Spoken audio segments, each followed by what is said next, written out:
Hello, hello, welcome everybody. I'm Jev. Yes, Triple V. The accent, by the way, is purely Kiwi. I read old stories for children, so we keep this a family-friendly channel by having bad word blockers, banning bots, and preventing spam. So that means new followers need to wait a few minutes before they can join in the chat. Since these stories are so old, they're now in the public domain, which means they are free to read for anyone and by anyone, the way many Christmas songs are. The digital versions I read are from Project Gutenberg, and you'll find the link for that below. The physical ones are just old books my family has lying around. Sometimes I'll even show them to you.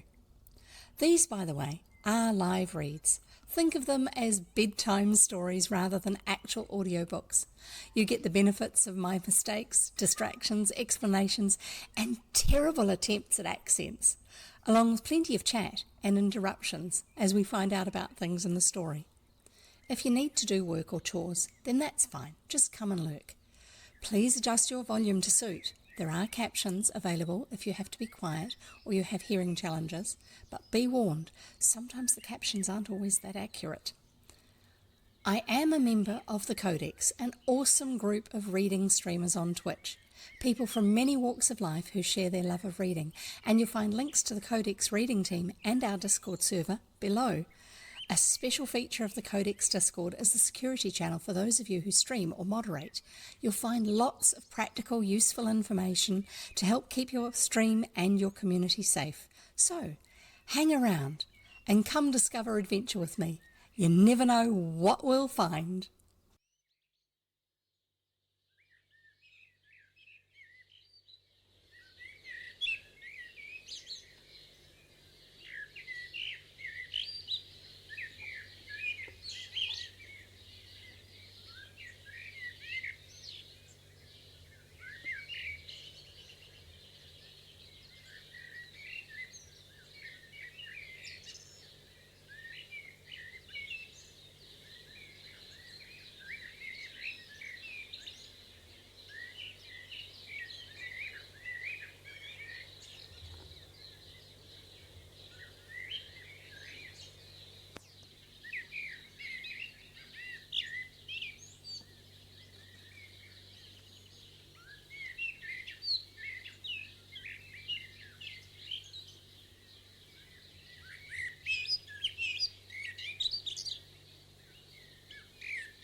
Hello, everybody. I hope you're doing well. I am here. I made it. Look who else is here. Ooh, fluffy. Now, if our numbers are a little down today, that's for very good reason because there's a bunch of people over watching Goriki on his channel, and I would love it if you went over and watched him over there if you haven't watched him before. He's talking about being a moderator, things you need to keep an eye out for. He's got updated information and all sorts of stuff like that, as well as watching old public domain Superman stuff. Hi, Jote, great to have you here. Lovely to see you again. I'm just going to put in Goriki's actual, yep, there it is, channel link there for those who haven't actually been there. He doesn't get to stream very often. His living situation is such where he doesn't get to stream as much as he did when he was living in Japan, which wasn't all the time because of his living situation then too, because he was working in a public job. Yeah, I'm quite happy for you to spend your time listening to him. You may find that there's some stuff that you didn't know. Now, you may not, for anybody who hasn't come across Goriki before, apart from as a moderator on my channel, he's an excellent moderator. He really, really is. He knows what he's doing. He's very black and white about stuff, but he also does have areas where he can say something strongly, and when in private you discuss it with him, you will actually understand why he's saying that just so strongly, because he doesn't have time for fluffing around and frilly things. It's just not him. And I don't expect him to be anything other than himself. He is open to learning stuff, but a lot of the stuff that he tells people to do with moderation, he has been studying for many, many years. This is his modiversary, his anniversary of being a moderator. He's been a moderator for 10 years on Twitch. I think it's 10 years now. So he really does keep up on a lot of what's going on. He has some unpopular opinions on stuff, but when you listen to why he has those opinions, they are very, very good, strong, well-based opinions. And it may just change your mind. I know I've had some of my ones changed, my thoughts on certain things. Definitely worth following him as long as you're prepared to watch him when he is streaming. And by the way, the lurk command I have, it's not the same as his, but it's based off the two of us discussing what the current situation is on Twitch with regard to lurking. So lurking is of benefit. Using a lurk command on Twitch is of benefit for the viewer. It is not of any benefit for the streamer. Your viewership as a lurker does not count if you are not active in any particular 5-minute period, because that's how Twitch counts time. Then Twitch doesn't count you towards income for the streamer that you're watching if they have an income available to them, i.e. their affiliate or or partner, or if they've signed into the payment system where if you're not yet affiliated, you can get credit to your account, but you can't take it out of the Twitch system. You have to use it for spending on things within the Twitch system like bits and subs. Anyway, so really worth a watch. Definitely worth a watch. The Modloon videos that I have the link for, actually I've got links for the other ones as well, but I usually only put the first one up. So my Modloon command, this thing here, gives you a link to a YouTube video where he's discussing stuff. Now, some of the information in there has been updated since that video was done. He's done another 2, which is why you have the Modloon 2 and Modloon 3 commands in that chat comment there. But just remember, if you are wanting to see what those links are so that you can actually watch those other videos, you will need to use those commands when I'm live, because my chat is turned off when I am not live. So you won't be able to use that command or those commands in my chat to find out what those links are when I'm not online. He does have them available on his channel too, but I'm not quite sure if they are available when he's not live. And the reason why a lot of streamers have their chat set to off when they are not live is because technically Twitch holds you responsible for everything that happens on your channel.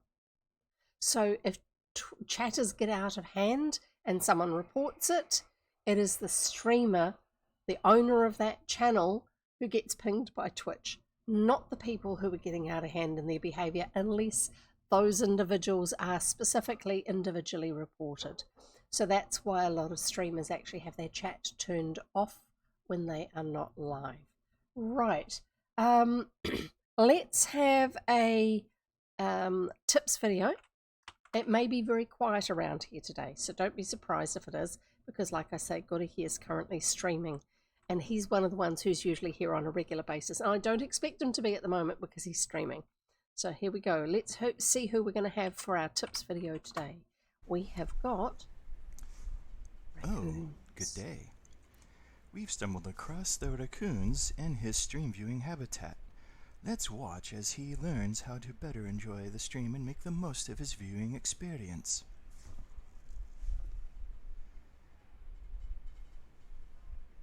Let's see. According to the video, there are 6 or 7.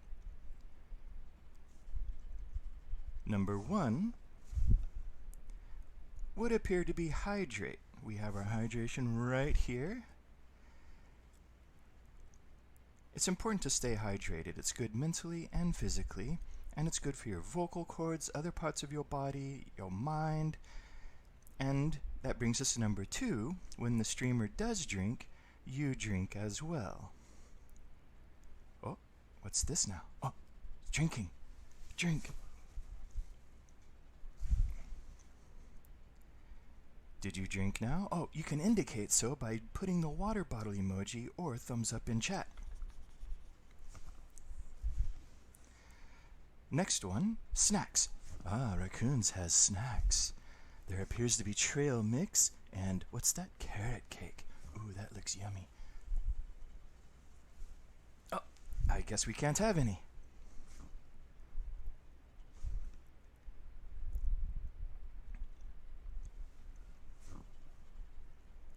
Number 4.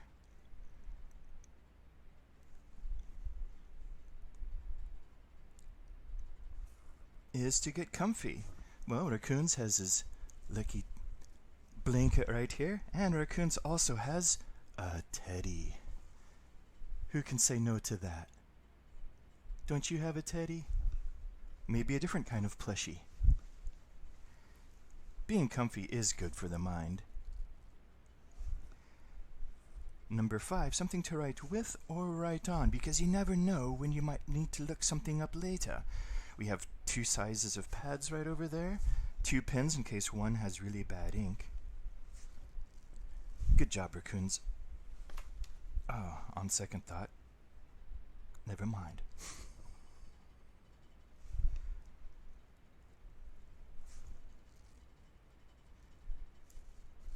And that brings us to our final point, which is participate in chat. You can do things like type in chat, chat with other people in chat, use commands, play Jev Bingo. Raccoons has his own Jev Bingo card right here. You can spend pages and do things like forcing Jev to wear silly things on her head like headbands, crowns, unicorn horns, and perhaps one day even something like the one that's about to appear, if I remember correctly, unless it hasn't. Did it already happen? No. Oh, and you can make clips, you can submit quotes. Just try to enjoy the stream. Ah, there's another headband. There we go. So that should do it. Enjoy the stream, and I'm going to help myself to some of that trail mix. Or not. Ah!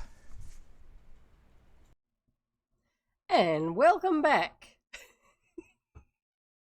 I am doing some colouring in on my phone while I am just filling in time waiting for you guys to finish watching the tip video, because I'm trying not to tinker with other things.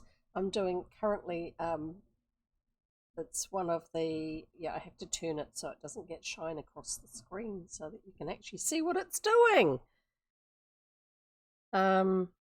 It's one of the Easter egg ones. They do collections of pictures.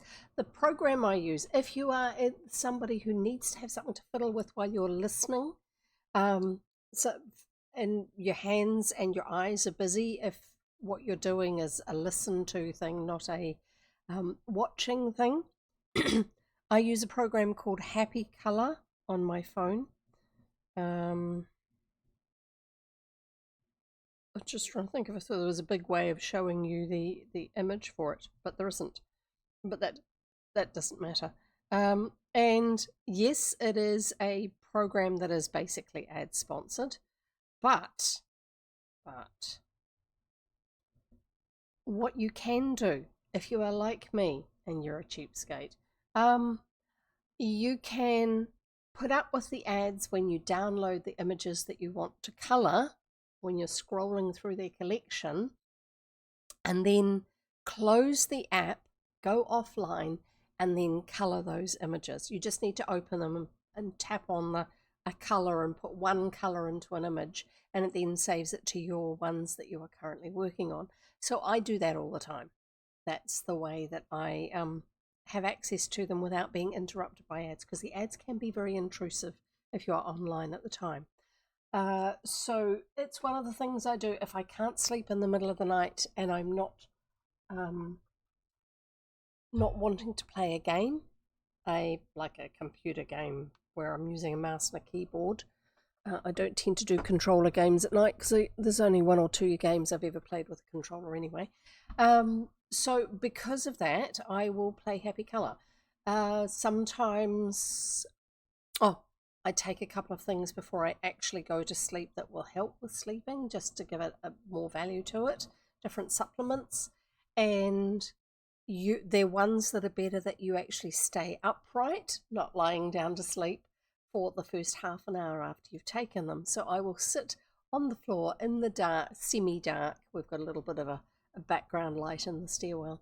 And I'll sit there on the floor and I'll colour in on my phone. I'll turn up the brightness ever so slightly so it's not dark, and then watch that colour in while I am filling in time before I'm ready to go to sleep. It's also the sort of thing where sometimes at night I will start off by playing a game on the computer, and I'll be listening to a YouTube video where there's someone talking about something, not something where I have to be looking at the video. And sometimes I get to the stage where it's just like, yeah, I've done enough of this game, I don't need to play it anymore, just because I've done what I wanted to do in the game.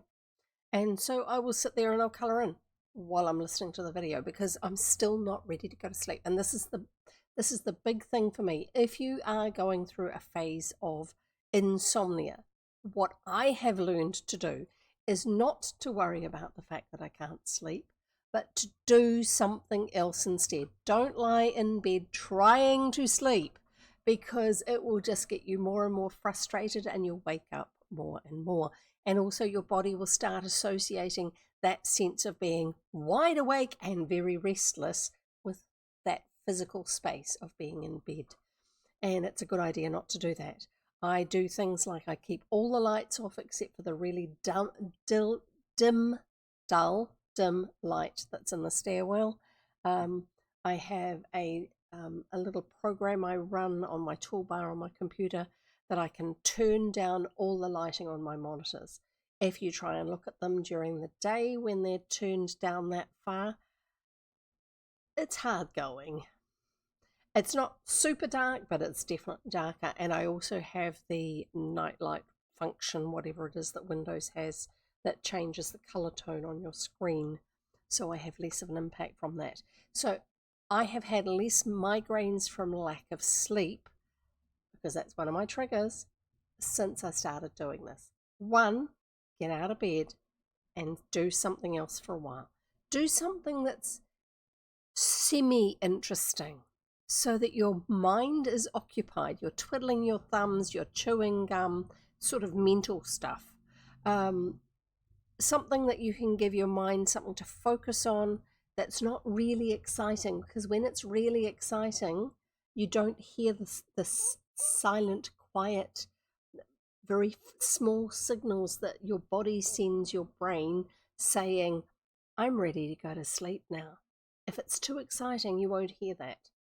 If it's rewatching an old TV series that you don't get super involved with, but you know it so well that you can almost quote it along the way, or even some movies, I had a couple of action movies I used to do this with, where I had watched them so many times that they're interesting. I noticed little details and stuff like that, but it's not so interesting, so involved now because I know what's coming next, that I am very aware when I start going, oh, I could do with going to sleep now.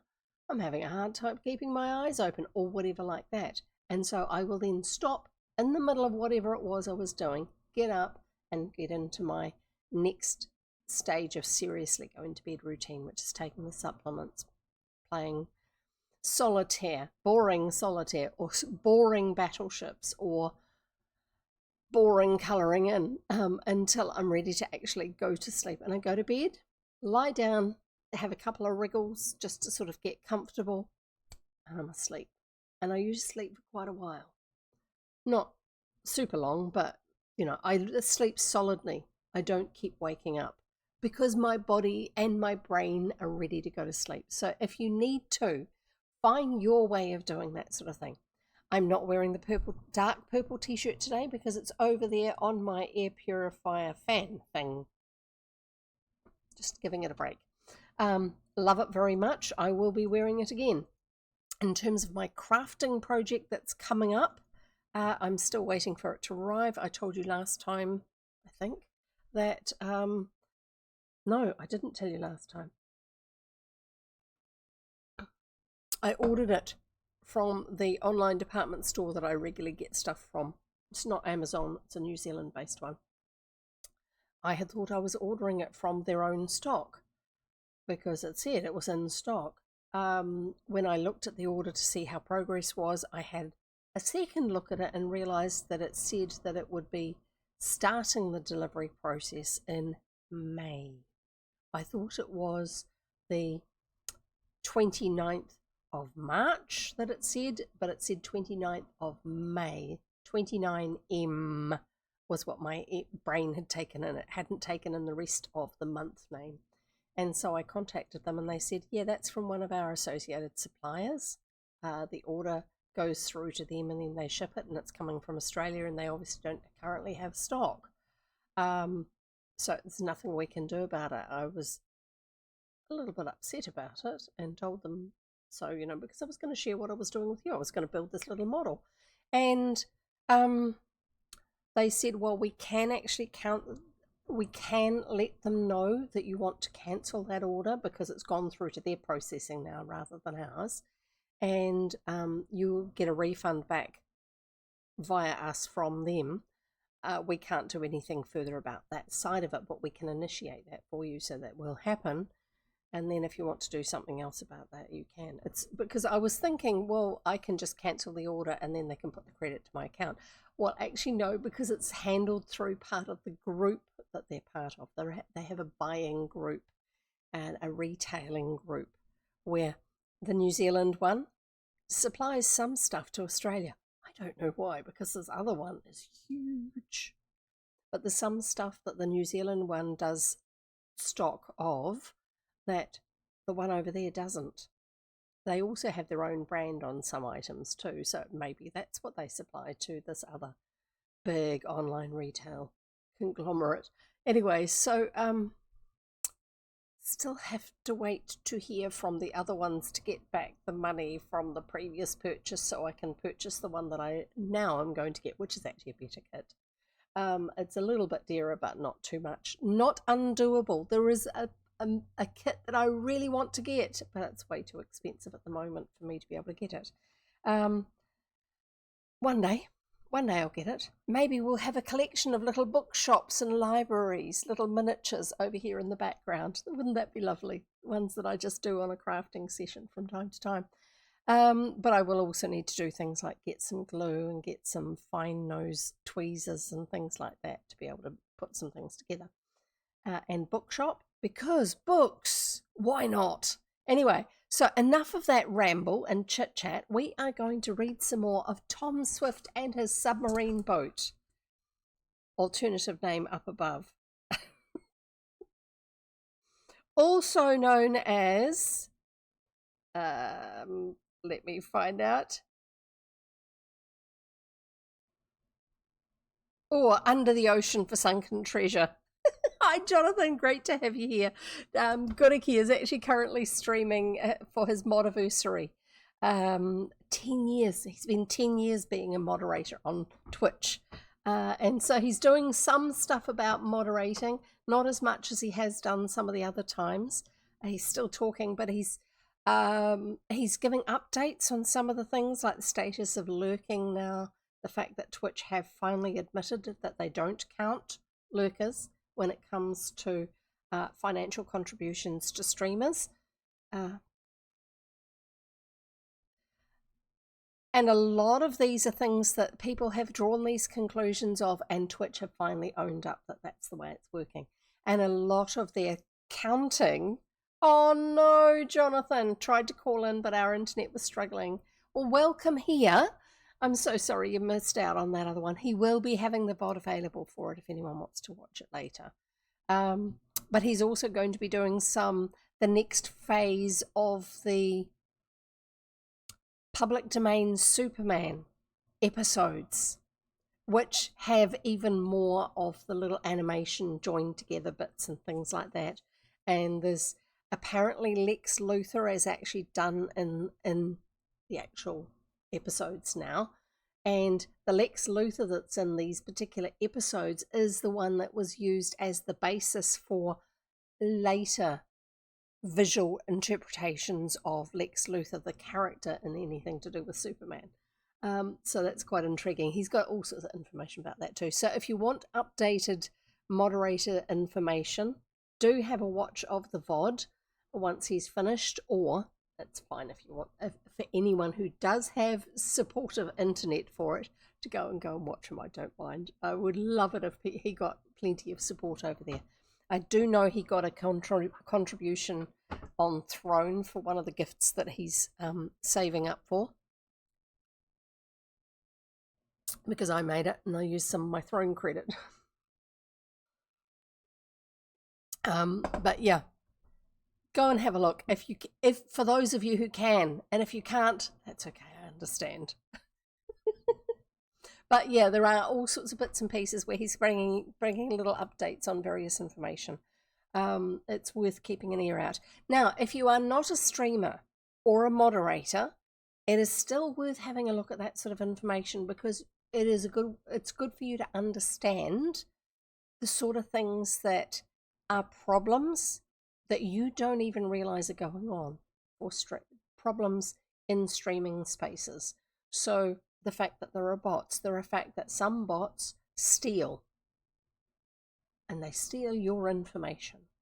That there are systems that some people use which in their own little way work, but unfortunately they're a little bit of a panacea too, because people know they work for certain aspects of auto moderating stuff. They assume that it covers a lot more, and it doesn't. So there are lots of settings that a streamer can have in place that are built into Twitch that mean that you get a lot less bots, a lot less scammers, and a lot less other things like that. I have some fairly extreme settings in place already on my channel, but on top of that, I pay to have, for me, because I've known him for as long as I have, and I'm part of the Codex Stream team, by paying for his subscription to my channel and for subscribing to his channel, and that's a permanent setup that we've got going, as long as I make sure I've got credit in my bank account. Then he puts blocked terms on my channel when there are new things that bots are trying to say elsewhere and he picks it up when he's watching somebody else's channel. A bot comes in, or a scammer or a spammer will come in and drop a comment about something, and he will look at what they've said in their comment and select key portions of phrases, not whole understanding phrases, but just a few words that normal people do not put together, but scammers do and spammers do. And so he will find little bits like that, so it's not too many characters if possible, and he will create a list of blocked terms that he can then apply to your account if you actually have him as one of your moderators and you are paying for him to do that. Now, you can actually make a financial contribution to him on a regular basis so that he can do those moderating services for you. You can employ him to be your moderator for that. This is not just the people are behaving badly in chat, the moderator is going to time them out. That's social moderating. That's chat social moderating. He does the behind the scenes stuff as well. And that, in a lot of ways, is much more important. He will also talk through with you what your settings are for making sure that the stream space stays safe. And there's a lot of people who do get drive-by spammers and scammers dropping links and comments in chat for for poops and giggles, if you want to use those sort of phrases. Also, they have bragging rights to their friends. They love laughing together about, oh yeah, we just scammed somebody out of this, or we just spammed somebody. A whole lot of us went there. Things like, if you're going to get raided, what's your minimum threshold of how many people can raid you?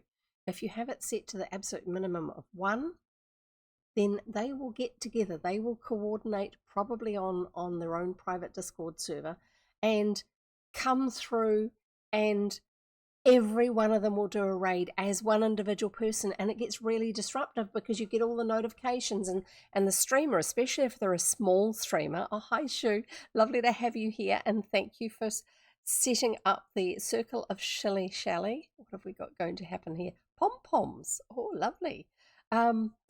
And I'll get to that in a moment. I'll just finish this.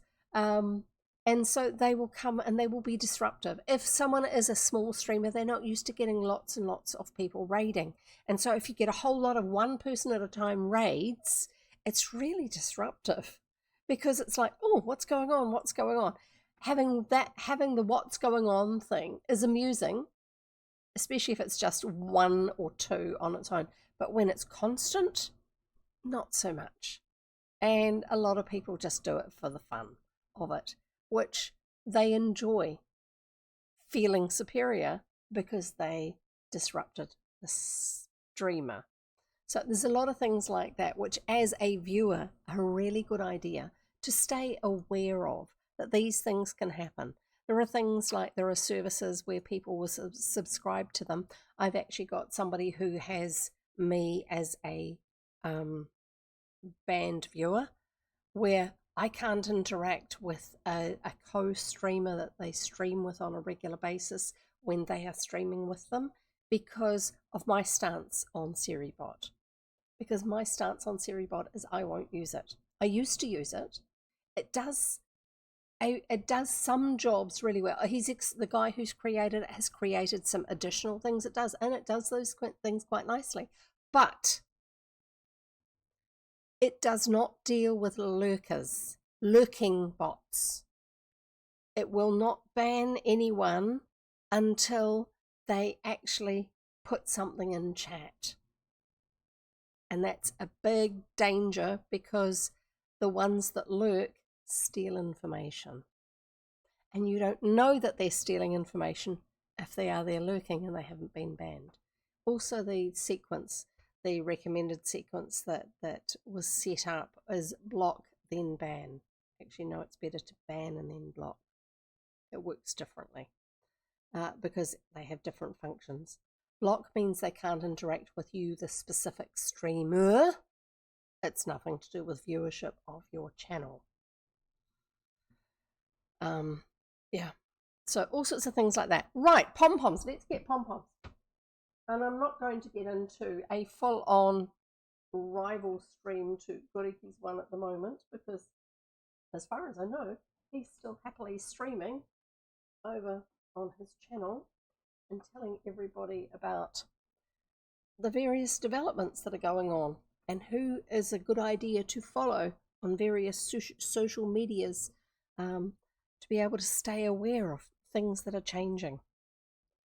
Yeah, it is always a good idea to know what people do to actually help their space to stay safe for you if you are watching. So there you go. We're going to run this for 6 minutes. It's already started. We're now at 5:50, 5 minutes and 50 seconds. And then I will take this off. And lovely, we have Theodore here. I am actually going to turn his camera off for now because we do actually have redeems for. I'm not saying you have to redeem it, but you now know he's here. But I'm just going to turn off his camera for now because we don't need to have that on, and it's in the way of the chat. Right, and let's carry on. We are going to read chapter 18 of Tom Swift and his underwater overwater vessel, or Tom Swift and his submarine boat. Because they used to say that. They used to say submarine boat, not just submarine. Which seems really redundant. But the phrase submarine just means underwater. Even though to us now a submarine is a boat that travels underwater. Right. Where do we get to? They're trying to get away from the others who also want to get the treasure, and they've been going as fast as they can and doing maneuvers and stuff like that, and the others are keeping up with them. I'm wondering if they've got some tracking system in place. I don't know. They've just been rammed by the other guys. Rammed us, repeated Mr. Swift. Tom, run out the electric cannon. They're trying to sink us. We'll have to fight them. Run out the stern electric gun and we'll make them wish they'd not followed us, was the end of the last chapter. So here we go. I was just checking, making sure, apart from clearing my throat, I just suddenly thought, let's check that I actually can still be heard. As far as I know, I can. Chapter 18, the electric gun. So we're going to find out all about what this electric gun is. There was much excitement aboard the Advance. Oh, yes, I do have the new words up, wreck and shark. There was much excitement aboard the Advance. The submarine came to a stop in the water while the treasure seekers waited anxiously for what was to follow. Would they be rammed again? This time, stationary as they were, and with the other boat coming swiftly on, a hole might be stove through the Advance in spite of her powerful sides. Stoving a hole, breaking it open, breaking a hole into the side.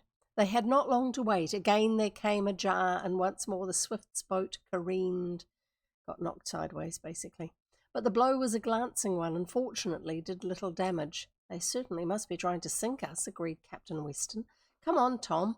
We'll take a look from the stern and see what they're up to. And get the stern electric gun ready to fire, repeated Mr. Swift. So between chapters, it should have been a lot quicker than this. Just because.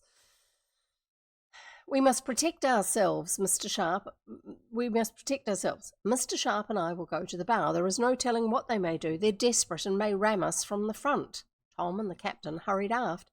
Through the thick plate glass windows that they could see the blunt nose of the Wonder not far away, the rival submarine having come to a halt. There she lay, black and silent, like some monster fish waiting to devour its victim.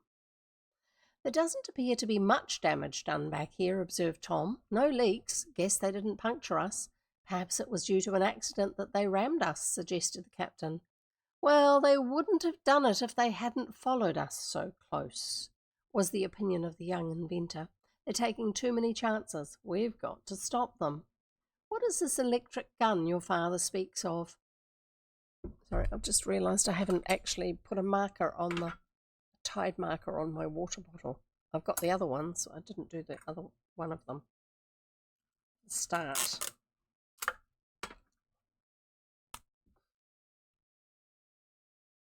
Yes, ADHD brain is really strong today.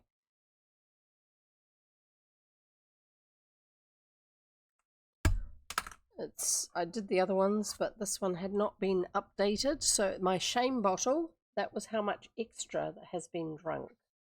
So I'm putting this on here to mark where we are starting from today. There you go. See? And it actually says 1st of April, but you can't see it because it's too small. Let's carry on. What is this electric gun your father speaks of? Why, it's a regular electric cannon. It fires a solid ball weighing about 25 pounds, but instead of powder, which would hardly do underwater, instead of compressed air, which is used in the torpedo tubes of the government submarines, we use a current of electricity. It forces the cannonball out with great energy. I thought they were going to try and beam some electricity at them, which wouldn't make sense in salt water. But no, it's electric powered. Excuse me. Get these out of the way so I don't knock anything over. So the equivalent of a modern rail gun in sci-fi. I don't know if they have them in real life yet. It's a device that uses an electric current to fire bullets, projectiles. That's used in probably several sci-fis, but I know of it in one particular one written by an English military guy, actually. He's got a really good series called, first one's called Crow. It's an initialism, C.R.O.W. Oh my goodness. Shu has now redeemed area. What's all this about? With the hope of irresolution. And what are we going to get? She's been waiting until it finished. Top knots! Well done, Shu. Congratulations. Let's start the timer once I get them on. Oh my goodness. Cha-chinga! Yeah, exactly. I bet you thought, okay, I'll just keep spinning it and we'll get there. We've got top knots on. Actually, I'll just take the cushion out because these ones are a little bit higher. That way you can see them. And also, by the way, for everybody else, this is more Shu's style of purple than the other one. The other one's more my style of purple. I like this purple. I love this purple, including the variations of it in here. But my dark purple t-shirt, which is looking black in the background, my loadable shirt, is actually nearer to my favorite purple. That's the nearest of the t-shirts I've been able to find that I can get branding, that I can do branding on. The other ones, the colours are pretty lame. Anyway, and I still haven't been able to find one. I'll send you through a message sometime, Shu, with images of the different t-shirts that have got the V-neck, that what colours they are, because they don't have a purple, so you can actually pick a colour from them. But I haven't got that far yet. Sorry. But I will send it through to you. Right, let's carry on with this. And we've got this running. The timer's running.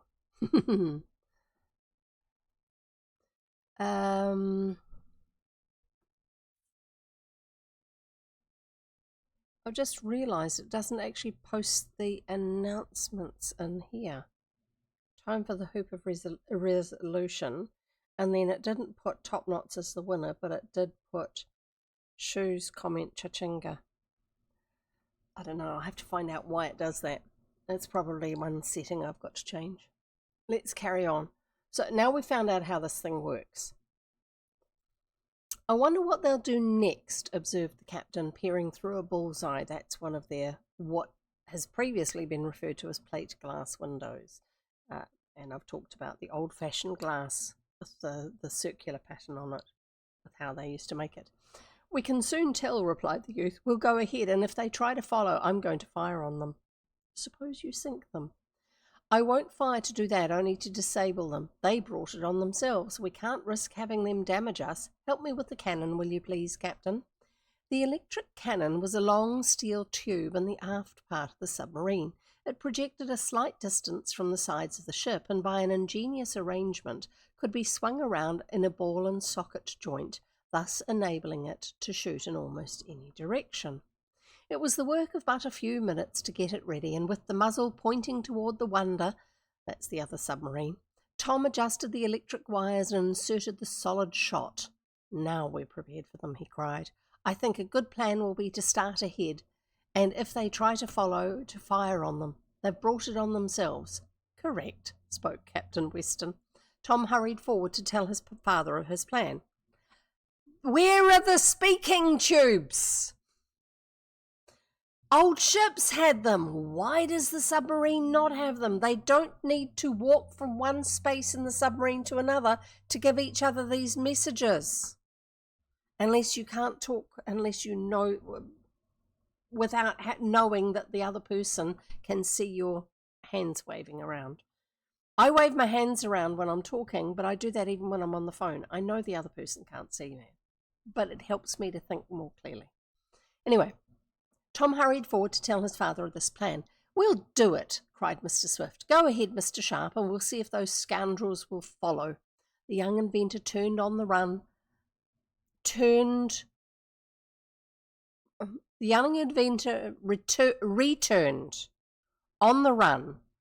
to the electric cannon. There was a whir of machinery and the Advance moved forward. She increased her speed, and the two watchers in the stern looked anxiously out of the windows to see what their rivals would do. For a moment, no movement was noticeable on the part of the Wonder. Then, as those aboard her appeared to realize that the craft on which they depended to pilot them to the sunken treasure was slipping away, word was given to follow. The ship of Berg and his employers shot after the Advance. "Here they come!" cried Captain Weston. "They're going to ram us again." "Then I am going to fire on them," declared Tom savagely. Now, why are the other guys trying to stop them if they need to follow them to find where the wreck is? Doesn't make sense, does it? "I'm going to fire on them," declared Tom savagely. On came the Wonder, nearer and nearer. Her speed was rapidly increasing. Suddenly she bumped the Advance, and then, as if it was an unavoidable accident, the rear submarine sheered off to one side. "They're certainly at it again," cried Tom, and peering from the bullseye, he saw the Wonder shoot past the mouth of the electric cannon. "Here goes," he added. He shoved over the lever, making the proper connection. There was no corresponding report, for the cannon was noiseless. But there was a slight jar as the projectile left the muzzle. The Wonder could be seen to heel over. You hit her, cried Captain Weston. "A good shot." "I was afraid she was past me when I pulled the lever," explained Tom. "She went like a flash." "No, you caught her on the rudder," declared the captain. "I think you've put her out of business." "Yes, they're rising to the surface." The rudder's the one that steers from side to side. Then they talked about, they used rudder in a phrase to describe the ones that make them go up and down. I think on an aeroplane they're called ailerons or ailerons. The lad rapidly inserted another ball and recharged the cannon. Then he peered out into the water, illuminated by the light of day overhead. As they were not far down, he could see the Wonder rising to the surface. Oops, it's time to actually remove top knots. Goodbye. Very sad. But there we are. Right. Let's just put the egg timer away for now, and we'll carry on.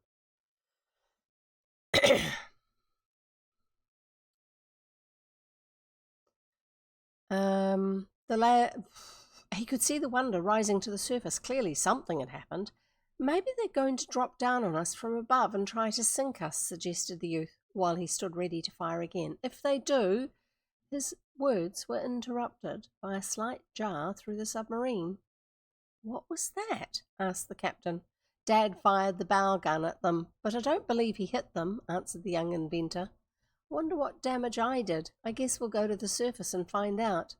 Clearly the Wonder had given up the fight for the time being. In fact, she had no weapon with which to respond to a fusillade from her rival. Tom hastened forward and informed his father of what had happened. "If her steering gear is out of order, we may have a chance to slip away," said Mr. Swift. "We'll go up and see what we can learn." I would have thought that the actual time that you can get ahead is more important. Unless they have a tracker, a way of actually specifically tracking you even when they can't see you.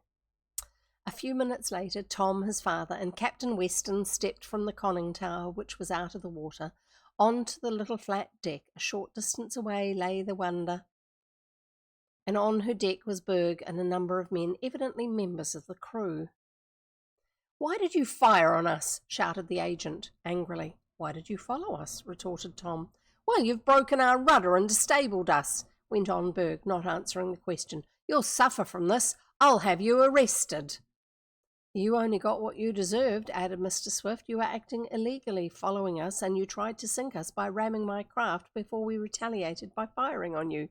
"It was an accident, ramming you," said Berg. "We couldn't help it. I now demand that you help us make repairs." "Well, you've got nerve," cried Captain Weston, his eyes flashing. "I'd like to have a personal interview with you for about 10 minutes. Maybe something besides your ship would need repairs then." Oh, there's a threat. Berg turned away, scowling, but did not reply. He began directing the crew what to do about the broken rudder.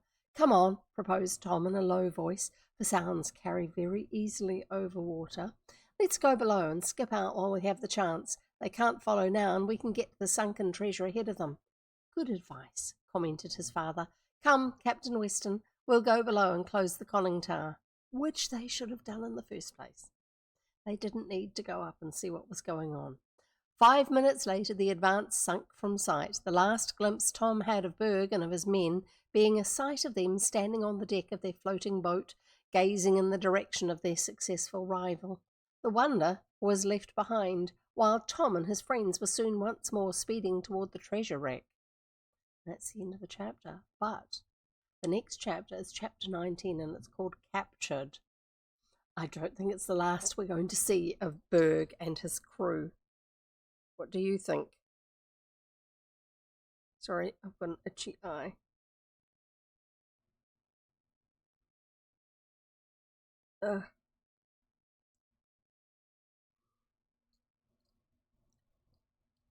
Now, this is back to streaming and streamers and lurking and things like this. If you have a browser and you have a big enough way of watching Twitch on it, rather than using the Twitch app, you can have 2 tabs open and watch 2 streams, but one of them on most browsers is going to pause when you're not watching it, so then you don't count as a viewer. Several ways of dealing with that, one of which is turning off the browser's pause function for the non-focused tab. If you are doing word processing in a separate program that is not your browser, probably your tab in your browser will still count, but I don't know about that. But most browsers automatically these days will have it so that the non-focused tab is paused, which means your viewership doesn't count in that channel. My one, I know for definite, has a setting for it, and each browser calls it something different, so you need to look it up yourself. I'm sorry. Google will be your friend there. Just type it in, and if you need to rephrase it, how to turn off tab pause in background or something like that, and it will, some of the answers will give you what it's actually called. And look for a more recent post, something from the last year, maybe 2 years if necessary. If you're looking at a post that was made 10 years ago, it's not going to be helpful because they've changed the technologies that are around. But I have it set so that my background tabs do not pause. So technically it means I'm still viewing something, but another way around it is if you have a big enough monitor, if you're watching on like a PC or a Mac, and you can have it so you have browser windows alongside each other, either as a whole separate window, or you can actually have 2 tabs open but they're side by side. You'll be able to determine for yourself if you have to have, if they actually will still both play if they're on different channels, and that may be a way for you to be able to contribute your viewership to somewhere. It's a little bit more complicated than it used to be. We could just have tabs open in the background and we counted as viewers. It used to be that we could have a bunch of them open in the background and counted as viewers, but this is what the reason why this has been changed is because Twitch is being held accountable by their advertisers. The advertisers want to see that eyes are on the streams that they are paying to advertise in. So Twitch serves an ad to you when you're watching a streamer. There are background programs that run that actually record how many people are actually viewing that. So that's why having an ad blocker and things like that actually means that your viewership doesn't count while an ad is running. That also means that if the streamer is affiliated or partnered or a part of the making money scheme where the finances stay in the Twitch system, your viewership is not going to count when the ad is running. And for 5 minutes, however many 5-minute blocks that ad runs across. Because it's all about Twitch wanting to be paid by the advertisers. And we shouldn't be surprised at this because this is how Amazon does things, and Twitch is an Amazon company.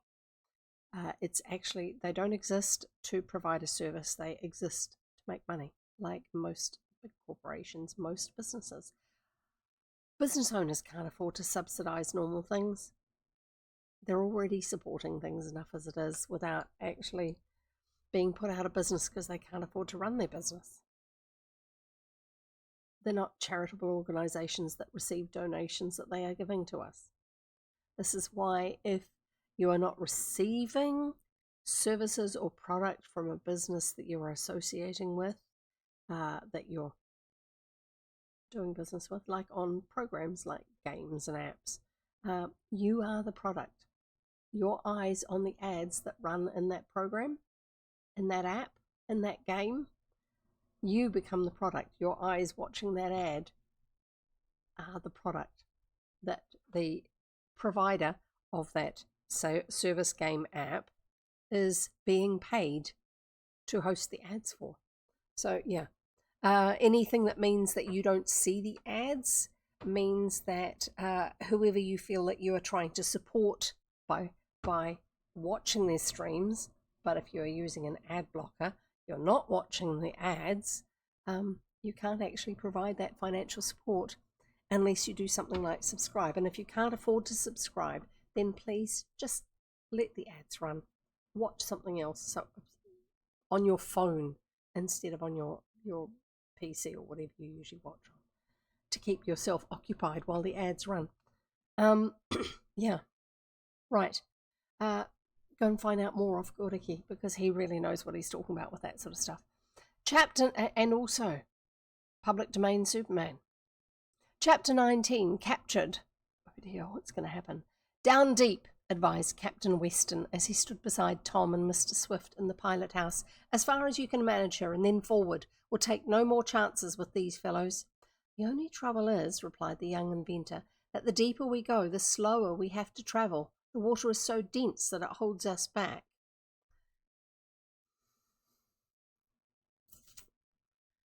Methinks, with my physics understanding and having done diving and stuff like that I don't know that this is accurate because air compresses, water does not.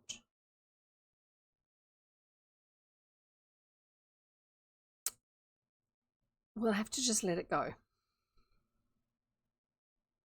But they've got a reason why they can't go fast down below. Whether it's accurate or not today in science, we don't know. Well, there is no special need of hurrying now, went on the sailor. No one is following us, and 2 or 3 days' difference in reaching the wreck will not amount to anything, unless they repair their rudder and take after us again, suggested Mr. Swift. They're not very likely to do that, was the captain's opinion. It was more by luck than good management that they picked us up before. This is an assumption. There's technology going on. Now, having to delay as they will to repair their steering gear while we can go as deep as we please and speed ahead, it is practically impossible for them to catch up to us. He doesn't know yet, does he? No, I think we have nothing to fear from them. This is to get us anticipating things going wrong. Yes, it is.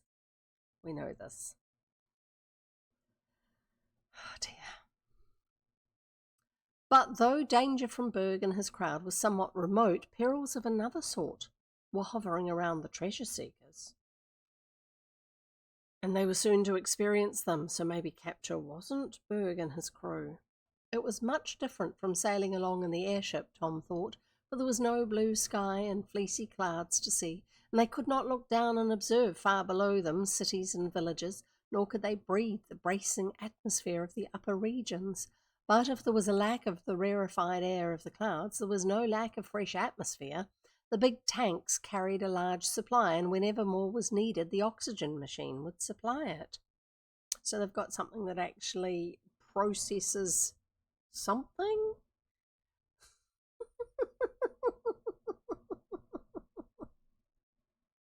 I don't know. To produce oxygen. Oh, sorry, itchy nose. As there was no need, however, oxygen. As there was no need, however, of remaining underwater for any great stretch of time, it was their practice to rise every day and renew the air supply, and also float along on the surface for a while, or speed along with only the conning tower out, in order to afford a view, and to enable Captain Weston to take observations, to find out where they are. Observations, that's using a sextant and looking at the sun and using the adjustment system on it to bring a reflection of the sun down to where it looks like it's sitting on the horizon. You take the measurement of the angle that you have moved it off the side of the sextant, and then you do a whole lot of complicated spherical trigonometry. That's triangles on circles, on globes, not circles, okay? Spherical trigonometry, complicated maths is another way of saying that, to actually determine this line. You're on this line here, in line with where the sun is. And then you do another one later on, and then you make calculations that allow for how far you might have gone in that time. And you actually take the line that one gives you and you put them on a chart, and where those lines cross, in theory, is where you are. It's scientific, it's mathematical, but it's still got some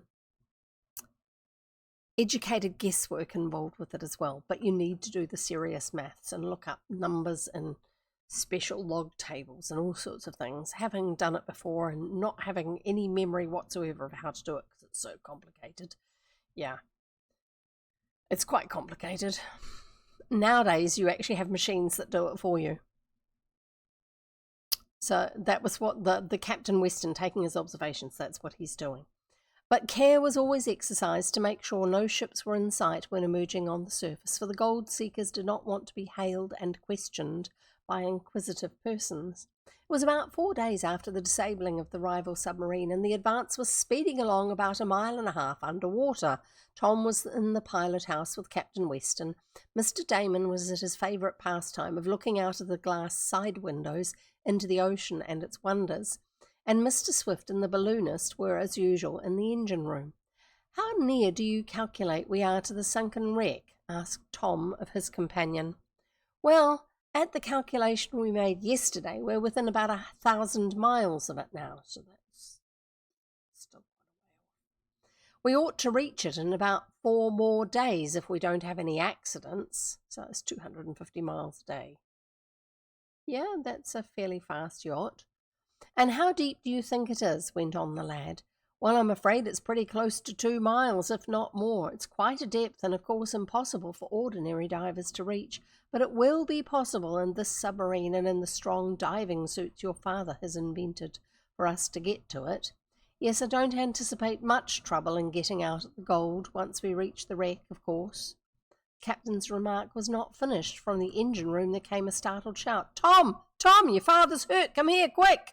"Take the wheel," cried the lad to the captain. "I must go to my father." It was Mr. Sharp's voice he had heard.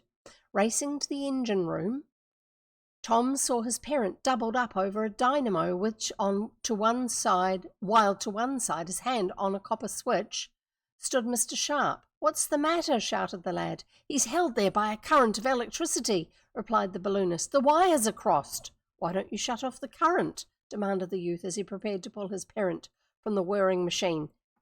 "If he's held there by electricity, don't go near him and don't touch him." Don't go near, because high enough electricity will arc across. Then he hesitated, for he feared he too would be glued fast by the terrible current and so be unable to help Mr. Swift. "I'm held fast here too," replied the balloonist. "I started to cut out the current at this switch, but there's a short circuit somewhere and I can't let it go either. Quick, shut off all power at the main switchboard forward."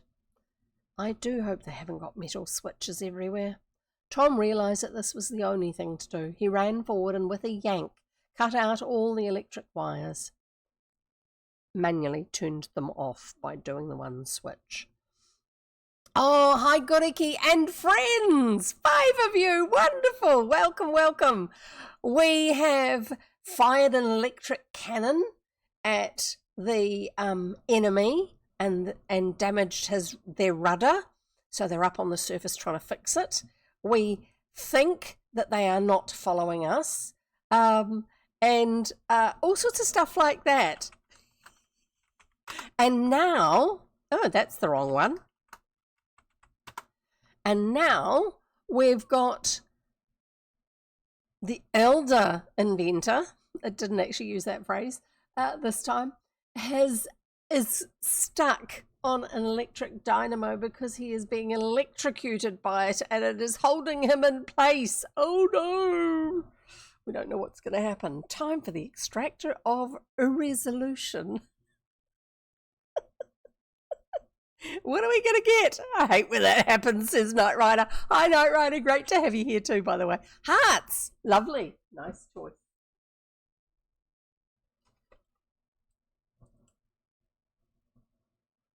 And for those of you, if you haven't been here before, I'm Jev. I read old-fashioned books. Well, no, I actually read old books. They're public domain books. Here you go, look. Hearts. I feel like I'm having to sit down even lower.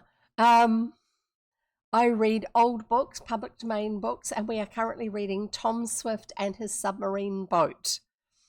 We now call them submarines, but in the old days they used to call them submarine boats. Old books so old they're almost papyrus.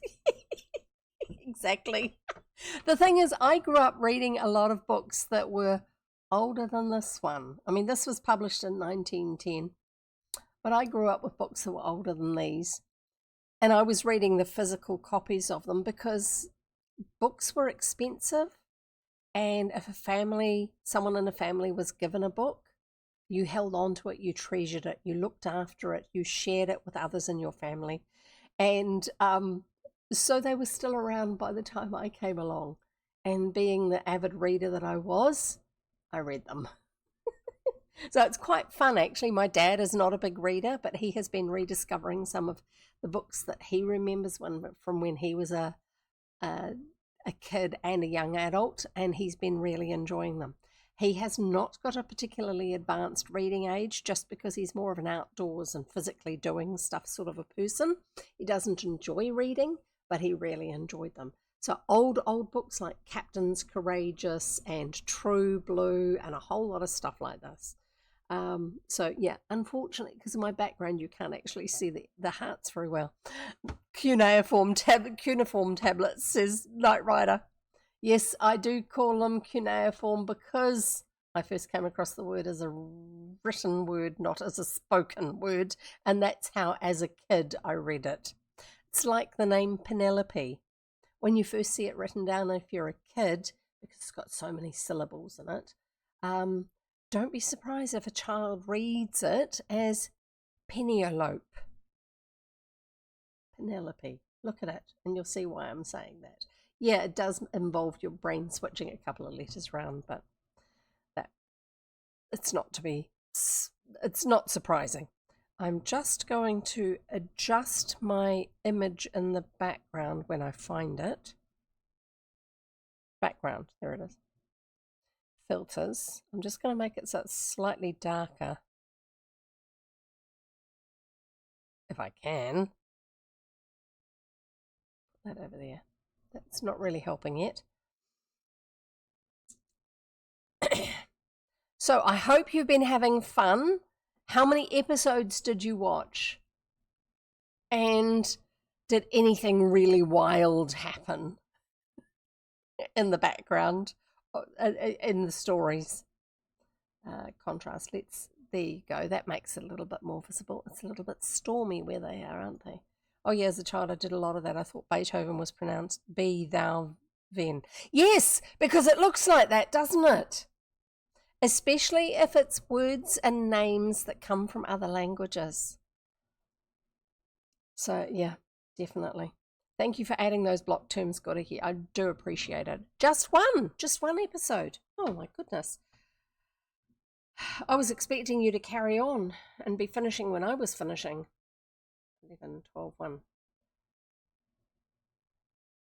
2. No, that's 3. Yeah, that's 3 hours. Sorry, I don't know why. I talk so much. Yeah, but that's okay. You were giving them new information and updated information, not just rambling like I do. I can talk the hind leg off a donkey. Question and answer was light though. Yeah. Well, I was trying not to ask loaded questions, leading questions. I was being really good, trying not to. Anyway, maybe we need to be given a list of things to ask. Actually, I need to do another Q&A sometime, or AMA, like I did last year for my anniversary. I will get back to this in a moment. So yeah, the latest update is that the model that I was going to build is actually coming through a different, thank you for doing the shout outs, coming through from a different supplier, not Mighty Ape. It's from a group of suppliers that they work with, and I misread when it was going to be shipped. I thought it was the 29th of March and it was the 29th of May, and my brain with its ADHD, I have to get on with something quickly, read 29 May, and so it thought March, not May. So I contacted the retailer and said to them, I wasn't aware that this was what was happening. What's happening? Oh, Jultia even stopped by. Excellent. Good. I did tell them to go over and say hi. So that was wonderful that they did. And hopefully they're going to actually catch up on a little bit of the extra Modloon videos at some stage. So they're actually organising a refund because the funding has gone from them to the other supplier who it's out of stock with, and they will organise it being a refund to me so that I can afford to buy the replacement one that I want to get, which is slightly dearer. Still not the one that you had suggested. I would love to do that one, but at the moment I can't afford it. The one that I'm now looking at getting is actually held in stock by the New Zealand online department store. Yay. And I will get that one. It should be a lot easier to get, but I also need to get some glue because it's a kit that doesn't come with glue, and I need to get some narrow nose tweezers, like the ones with the long narrow point, because some of it requires putting things into awkward little places, and my normal tweezers are not going to really do the job. It is a better looking model than the one that I showed you. I'm trying to think of if I put it everywhere for everybody else to see. No, that's the wrong thing. That's a mirror. That's not tweezers. At some stage, I'll actually put up pictures. But I'm not going to do that until I've actually found out which one I'm definitely getting. So these are my tweezers. They are not particularly narrow at the tip, because that's the pinching tip up the top there. It would work, but not very well. So it just means that when I go into town, I'll look at the chemist warehouse. It's a chemist department store, basically. It's a chain, and it's pretty good for prices and things like that. So I'll have a look at that next time, and I'll also get some craft glue. Stuff that's not super water-based. I want one that's clear, but also has an alcohol mix in it, not water, because if you are doing stuff with paper, the paper stretches when it gets wet from your glue, and it doesn't look good because when it dries, it doesn't tighten up properly. Yeah, one of the things I didn't enjoy when I was crafting stuff as a kid, because all our glues were water-based. Right, so that's what the latest is happening, and the reason that's relevant is because when I do my anniversary stream, the anniversary of my first stream, which is already overdue, I'll be doing crafting, and maybe we could do another AMA, unless you've got stuff that you specifically want me to cover. Well, I suppose that comes under AMA. If you've got questions, submit them, please. Last time I did one, which was a year ago, I had 3 of you provide a list of questions. Each of you provided a list of questions, and they were wonderful. I did rephrase them slightly so I could put them up on screen and have them so they're a little bit shorter. And I also mixed them up with each other, so because each of you focused on a whole different aspect of me and what I do. And it was really good because it was a wonderful mix of different questions. So if anyone does have any questions, please get over to the Discord server and write them down for me so that I can include them when I actually do my crafting and AMA stream. I don't think any of the ones that we had last time are ones that have had anything change for me to redo them, even though they were really good questions. So please do think of some questions that you want to know. And the reason I'm talking about that is because Goriki says, there weren't that many questions. But that's sometimes just the way it works, because people like to be polite instead of asking questions and feeling like they're a bit stupid because I ought to know this or whatever. No, ask the question, because even if you know the answer, there's probably others who don't know, and others who don't know to ask. So that's okay. If you ask a question which I think is inappropriate, I just won't answer it. That's fine. You can ask inappropriate questions, but don't expect me to ask them on screen and then answer them. It's on you. That's not on me. So it's an ask me almost anything as part of it. So there you go. Right, let's carry on with this. We're reading the story. Tom's dad is being electrocuted. We have left him there being electrocuted all that time, but that's okay. We'll carry on anyway.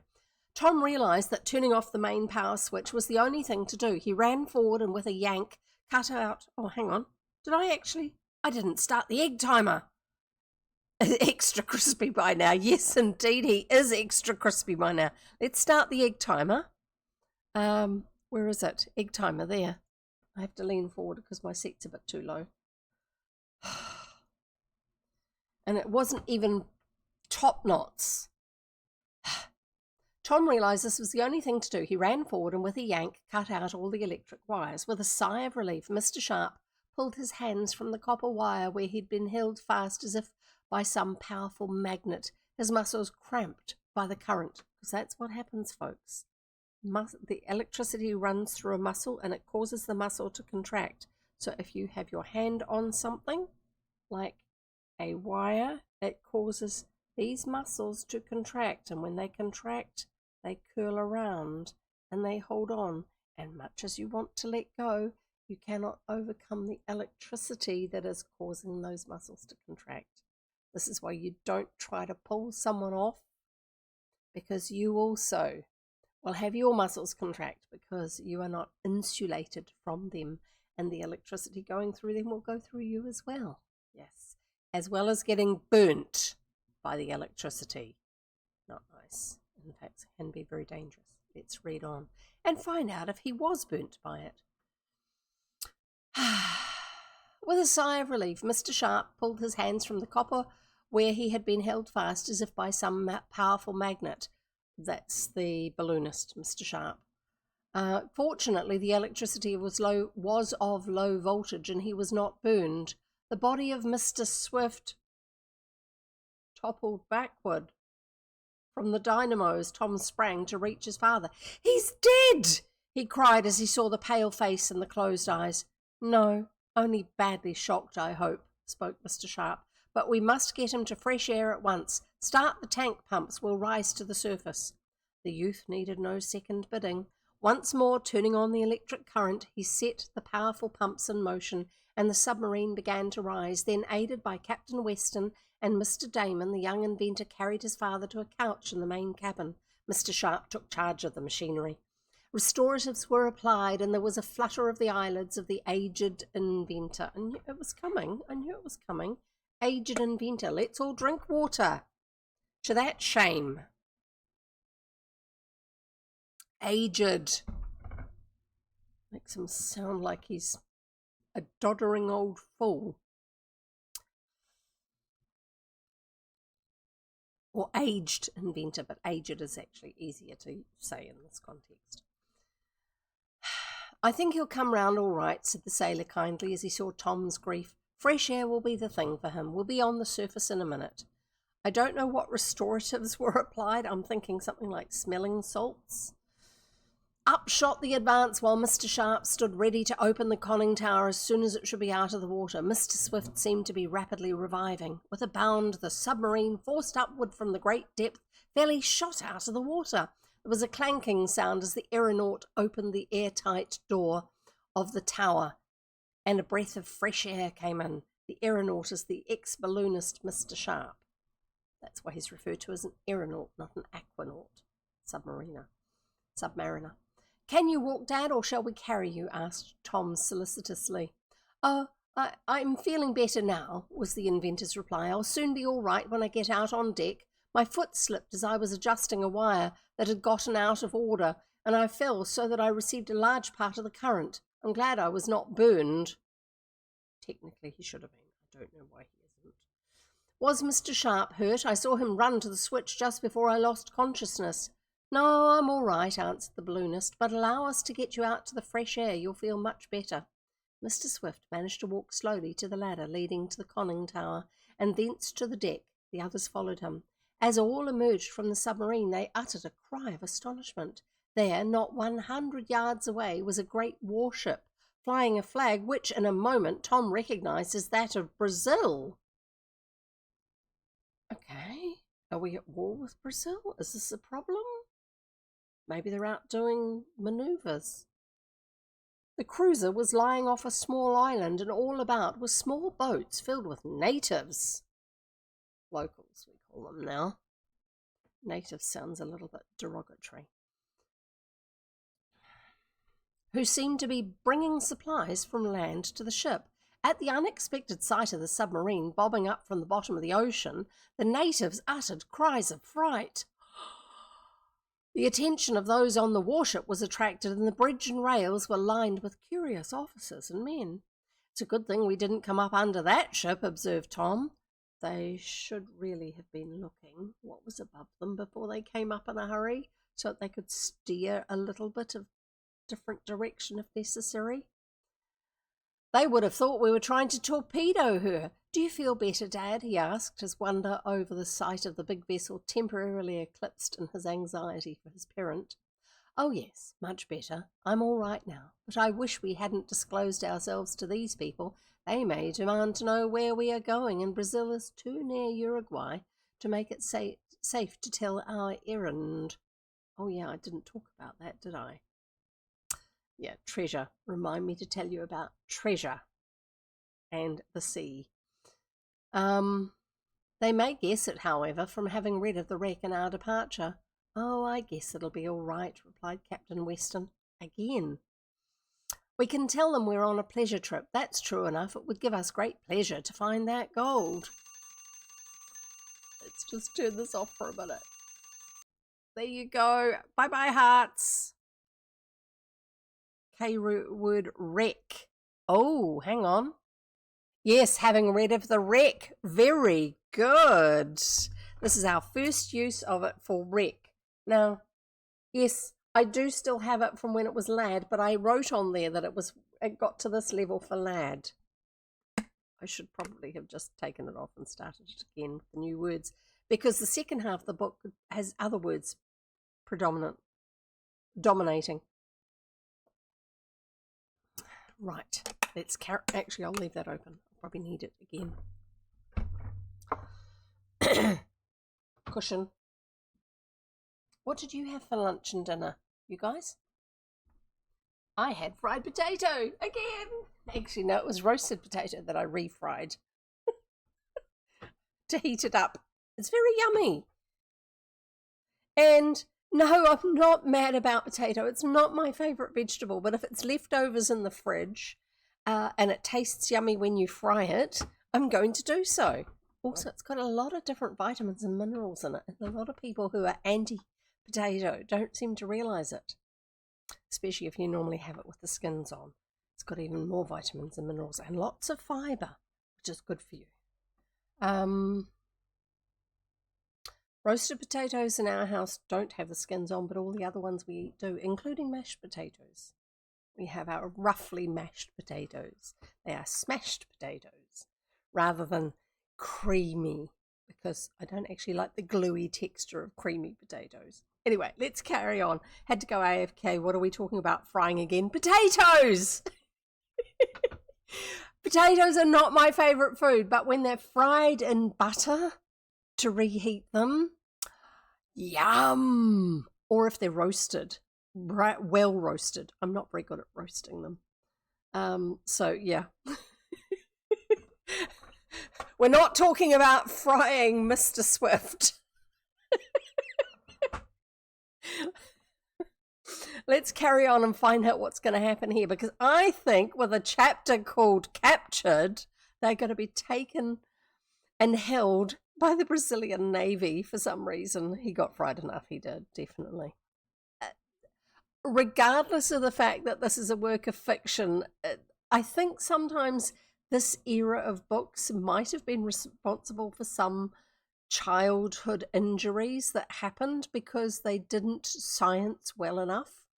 I know children who references in young books to someone who appears to be a normal person being able to fly for some reason or other, they would try it themselves. But because there was never a strong enough explanation of why this flying was an unusual thing, like gravity and falling for everybody else, the kids who would try it didn't have this in their mind, unlike those of us who were more experimental types and actually realised this and so never bothered trying to fly with an umbrella or anything like that. Look, Ma, I'm Tom Swift. I'll get the car prepped for the hospital, says Mum. I'll get the car prepped for the hospital, definitely. So I wouldn't be surprised if a lot of the young reader in range of children having injuries was in part because of the adventurous stories they were reading that didn't do science well, like the fact that in this story you've had a major electric current going through Mr. Swift. He should have burns on the entry and exit points, if nothing else. And so should Mr. Sharp, whatever, the balloonist, from his hand on the switch. And why is your switch bare metal? Why has it not got insulation over it? Things like that. So, yeah, let's carry on reading. So we're not frying people.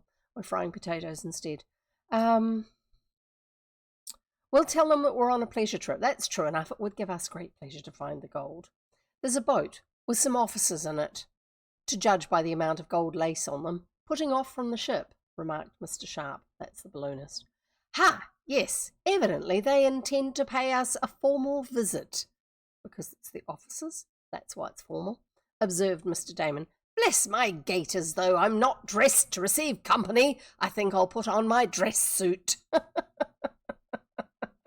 Yeah, I learned real quick as a child not to stick stuff in the electric socket.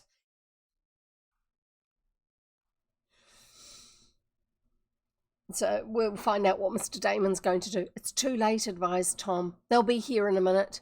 Urged on by the lusty arms of the Brazilian sailors, the boat, containing several officers, neared the floating submarine rapidly. Yes, snigger away all you want. Language was used differently back then.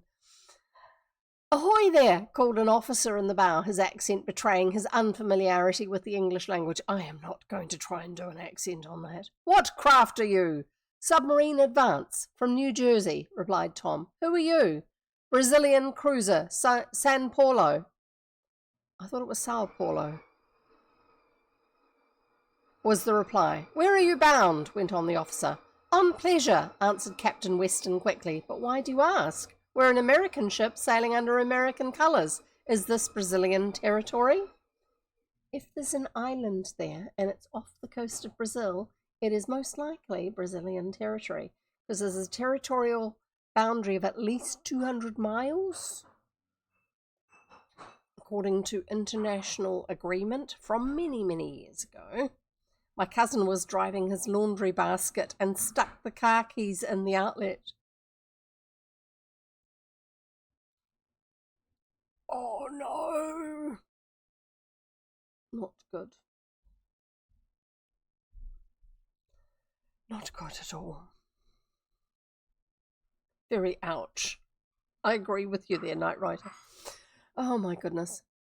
On pleasure. No. Is this Brazilian territory? This island is, yes, came back the answer. And by this time the small boat was at the side of the submarine. Before the adventurers could have protested had they a desire to do so, there were a number of officers and the crew of the San Paulo on the small deck. They are entitled to because you're in their governmental territory. With a flourish, the officer who had done the questioning drew his sword, waving it in the air with a dramatic gesture. He exclaimed, You're our prisoners. Resist, and my men shall cut you down like dogs. Seize them, men. Laws in different countries are different, I guess.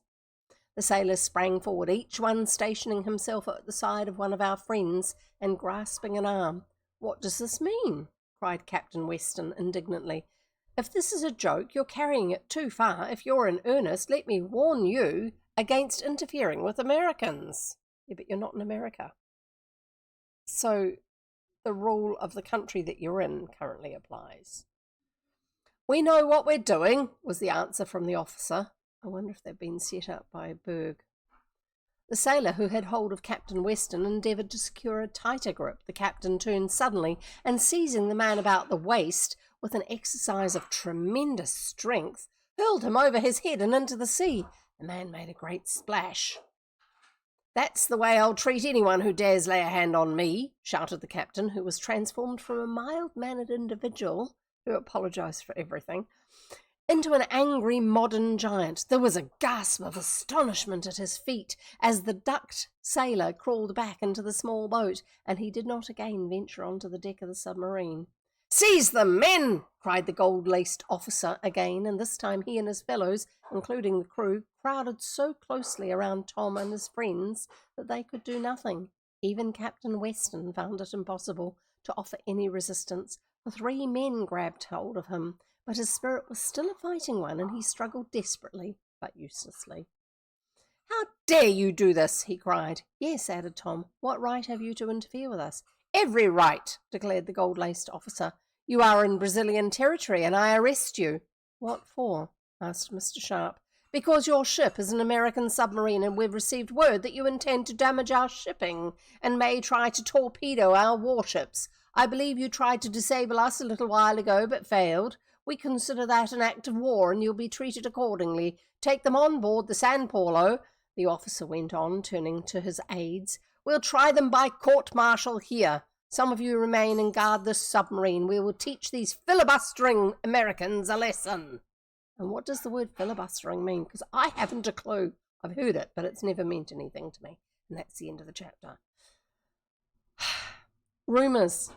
Someone's been trying to stop them. It sounds like Mr. Berg has sent rumours ahead to say, oh, such and so is going to happen because these bad guys are out there. Trying to stop them getting there. I don't know how he thinks he's going to find the wreck if he knows that these guys have the information and he's trying to get ahead of them. Chapter 20, Doomed to Death. We've got half an hour, so that should be a couple of chapters. Doomed to death. There was no room on the small deck of the submarine to make a stand against the officers and crew of the Brazilian warship. In fact, the capture of the gold seekers had been effected so suddenly that their astonishment almost deprived them of the power to think clearly. At another command from the officer, who was addressed as Admiral Franchetti, Sounds Italian to me. Several of the sailors began to lead Tom and his friends toward the small boat. "Do you feel all right, father?" inquired the lad anxiously as he looked at his parent. "These scoundrels have no right to treat us so." "Yes, Tom, I'm all right as far as the electric shock is concerned, but I don't like to be handled in this fashion." Oh, electric shock. Are we going to have somebody who tries to steal it? It doesn't go, so they turn on the electric, somebody turns on the electric switch and somebody else gets electrocuted? Oh, but I don't like to be handled in this fashion. "We ought not to submit," burst out Mr. Damon. "Bless the stars and stripes, we ought to fight." "There's no chance," said Mr. Sharp. "We are right under the guns of the ship. They could sink us with one shot. I guess we'll have to give in for the time being. To say nothing of legally, Brazil is allowed to defend its territory. The court is for determining the veracity of the accusation, not the arresting parties. And they are guarding their coast. They are the equivalent of Coast Guard. They are entitled to, because it is their country and you are in it." So I have to say that technically at the moment the Brazilian ship is doing the right thing, even though the more American among the crew and listeners might be saying, yeah, fight against them, you're allowed to. Well, actually, no, when you're in another country, they have the legal right to do what their laws say they are allowed to do, even if you come from a different country. Where are your diplomatic plates saying that you have to be treated as a diplomat and have no consequences for your behaviour? You do not have them. Therefore, you are treated as anyone in that country. Right, let's carry on. Unless there is a treaty that says our people, when they're in your country, have to be treated in such and such a respectful manner, in which case, yes, you do treat them differently to the locals. Otherwise, no, especially when it comes to marine law, because there are a lot of things in place in maritime law to do with being on the sea or of the sea, where countries and people have tried to get away with things that were totally inappropriate. So they've got some really strong laws about defence of boundaries of territory. If the locals are in canoes bringing food out from the island to supply the ship, and if the island is part of the territory of Brazil, then they are definitely close enough to be in Brazilian territorial waters. Anyway. 200! Okay, well, there you go, 200 miles. Anyway, let's carry on. There's different distances for different things, but 200 is a very common one for a lot of things. Let's carry on. "There's no chance," said Mr. Sharp. "We're right under the guns of the ship. They would sink us with one shot. I guess we'll have to give in for the time being." "It is most unpleasant, if I may be allowed the expression." He's back to his old ways, commented Captain Weston mildly. He seemed to have lost his sudden anger, but there was a steely glint in his eyes and a grim set look around his mouth that showed his temper was kept under control only by an effort. It boded no good to the sailors who had hold of the doughty, D-O-U-G-H-T-Y, like doty. I don't know. That's bless my passport. Indeed, that's another one. I like that. D-O-U-G-H-T-Y, along with whatever the other word was that I don't know, and I'm not going to look it up. Captain, if he should once get loose, and it was noticed that they were on their guard. Well, yeah, if he's just picked up one of their people and thrown him in the tide, then they are going to be keeping a close eye on him. Doughty, yeah. Doughty? Is it dow? I don't know which way you're saying doughty, I guess. But what does it mean? Sorry, that's to me. Dow, like Dow Jones. Okay, cool. Doughty. Doubt. D-O-U-G-H-T. Not D-O-U-B-T.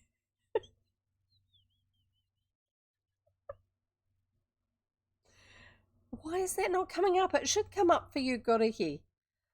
Because you're a moderator. Why? I'll try it. It may not come up of... it's meant to be available for my moderators and for me. A person who is bold, something, something, something. Let's just turn off keywords for a minute. Or brave. Okay. I thought it was somebody who was rather bold, brave, courageous. I thought it was somebody who was rather solid and a little bit more tending to fighting. Because, you know, Dow, whatever. Anyway, this is why I didn't give you an explanation of the word. I don't know it well enough. As for Tom, he submitted quietly to the two Brazilians who had hold of either arm, and Mr. Swift, carry on, should be one, shouldn't it?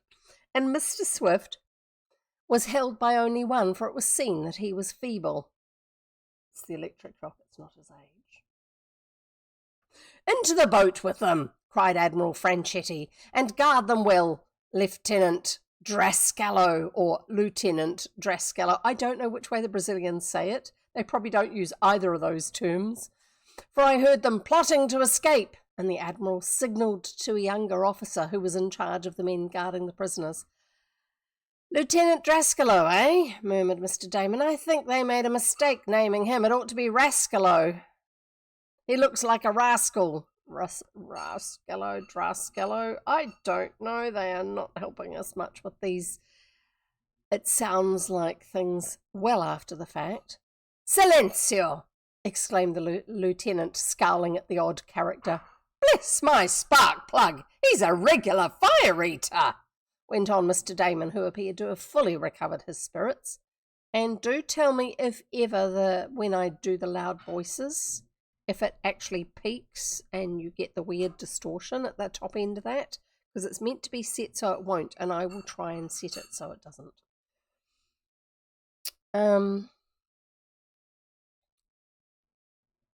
Mr. Damon did not appear to mind. It peaked a little. Okay, I'll try and get that down a bit. It's meant to actually have a filter that stops it doing that. I'll just bring the top off it. Admiral Franchetti and several others of the gold-laced officers remained aboard the submarine while Tom and his friends were hustled into the small boat and rowed toward the warship. I hope they don't damage our craft, murmured the young inventor as he saw the Admiral enter the conning tower. Are they going to sink it? If they do, we'll complain to the United States consul and demand damages, said Mr. Swift. Now you're talking more realistically. You're talking about diplomatic channels, which is what you should have been doing before.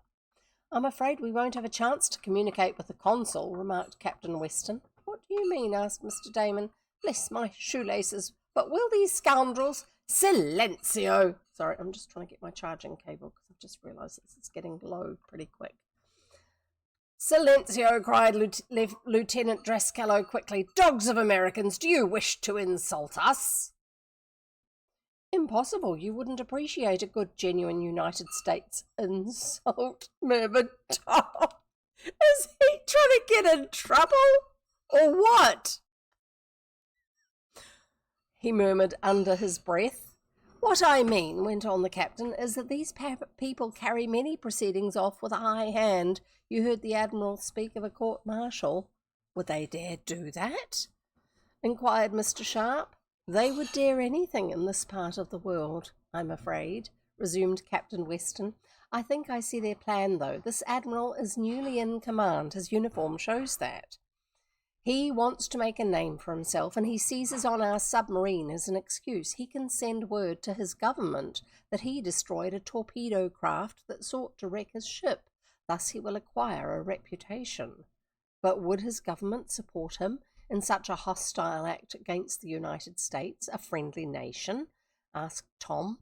Oh, he would not claim to have acted against the United States as a power. He would say that it was a private submarine, and as a matter of fact it is. While we are under the protection of the Stars and Stripes, our vessel is not a government one.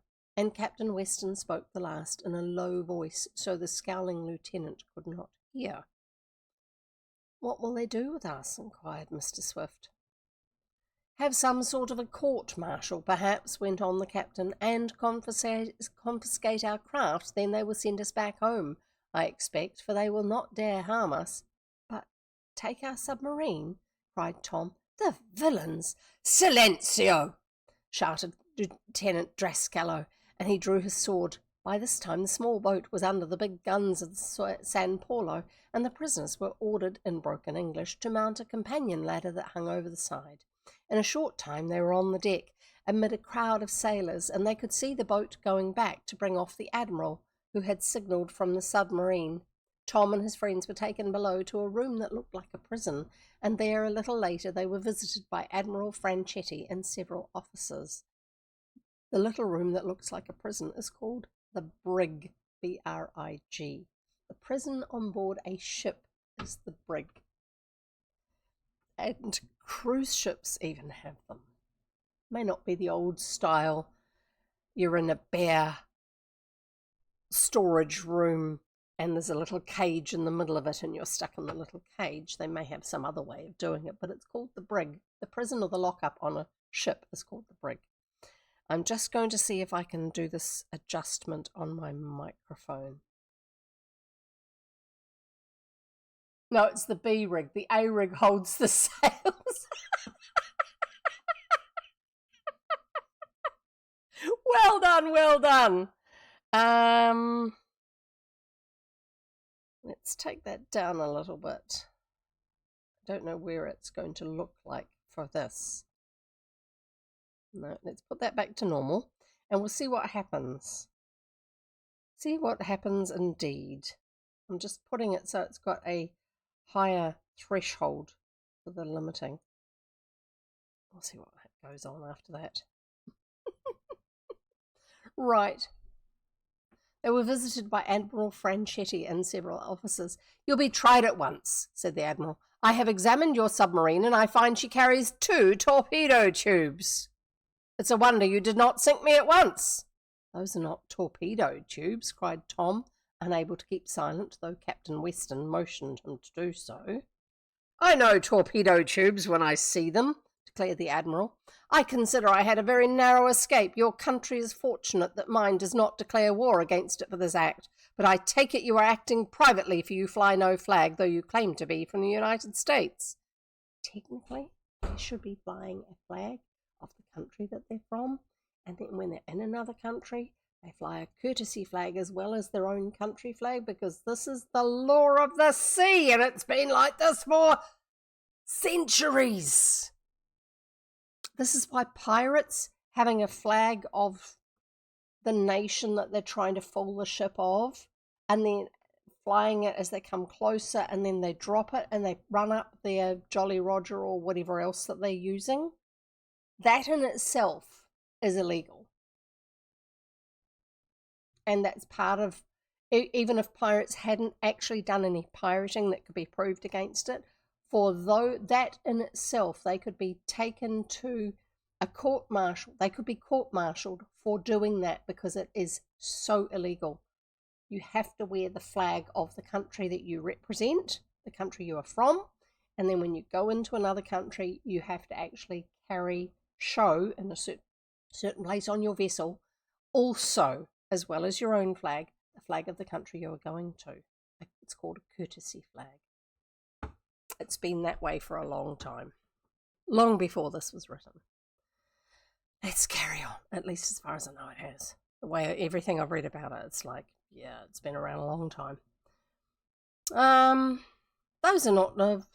I know torpedo tubes when I see them, declared the Admiral. I consider I had a very narrow escape. Your country is fortunate that mine does not declare war against it for this act. But I take it you are acting privately, for you fly no flag, though you claim to be from the United States.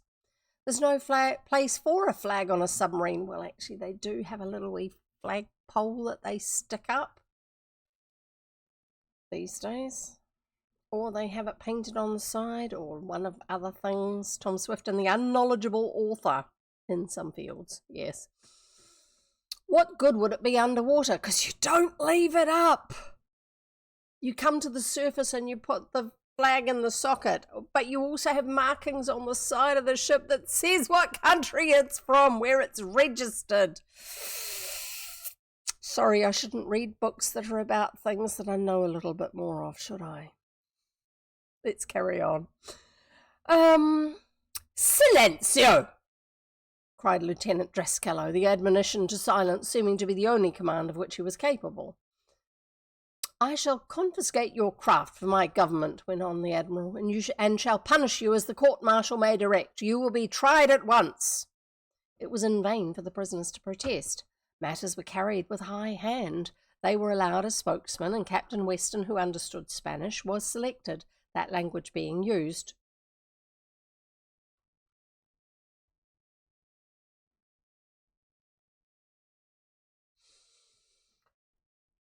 Okay, children, does anyone remember me telling you that there is a line of longitude that was agreed upon between Brazil and Portugal, and between Spain and Portugal, and Spain, thinking they had the upper hand, said, we shall take all territory, the countries that are to the west of this line shall be ours, and they shall speak whatever language we choose to be as their language, and the countries that are to the east of this line, the same line, shall be Portuguese territories, and then you can tell them whatever language you want them to speak. Anyone? Anyone remember this at all? I do, because I remember telling you that. And the Spanish thought that they had got the better deal, and they lost out because Brazil is so big, and all of Brazil is a Portuguese-speaking nation, not Spanish. Sorry, I didn't realise it was going to be a pop quiz. Yeah. Well, open book test. You can find the book and open it up if you want. But that wasn't in the book. Yeah, we need the wall. We need the wall. This one is this is not Tom Swift. This is the author. I am banging my head against a brick wall because, I mean, that one isn't even hard. Surely that's part of earlier American education because of the fact that there's talk of the Spanish conquistadors and all that. I live in New Zealand. We have nothing to do with Spain or Portugal, and I know it.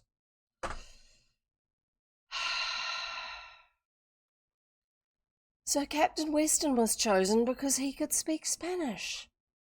Well, good luck with that. They're not the same as Portuguese. Just because you can speak Spanish doesn't mean you can understand what they speak to you when they're speaking Portuguese. But there you go. Where do we get to?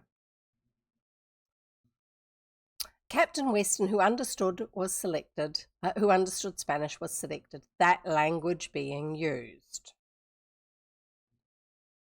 But the defence was a farce, for he was scarcely listened to. Several officers testified before the Admiral, who was judge, that they had seen the submarine rise out of the water almost under the prow of the San Paulo. It was assumed that the Advance had tried to wreck the warship, but it had failed. It was in vain that Captain Weston and the others told of the reason for their rapid ascent from the ocean depths, that Mr. Swift had been shocked and needed fresh air. Their story was not believed.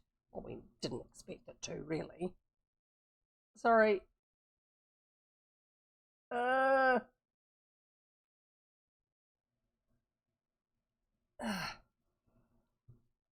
Carrying on. We've heard enough, suddenly exclaimed the Admiral. The evidence is against you, overwhelming, what you Americans call conclusive, and he was speaking then in broken English. I find you guilty, and the sentence of this court-martial is that you shall be shot at sunrise 3 days hence. Yes. Shot, cried Captain Weston, staggering back at this unexpected sentence. His companions turned white, and Mr. Swift leaned against his son for support. Bless my stars! Of all the scoundrelly, began Mr. Damon. Silenzio!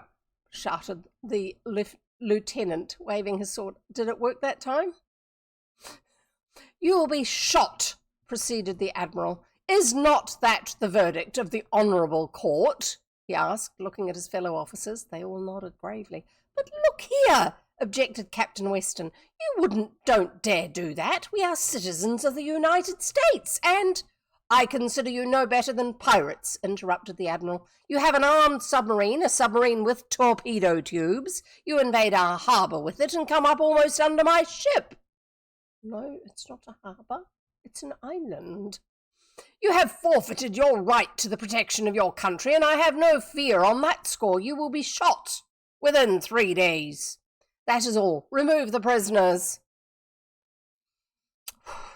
Protests were in vain, and it was equally useless to struggle. The prisoners were taken out on the deck, for which they were thankful, for the interior of the ship was close and hot, the weather being intensely disagreeable. I'm sorry, I have to do something like poke my finger in my eye again.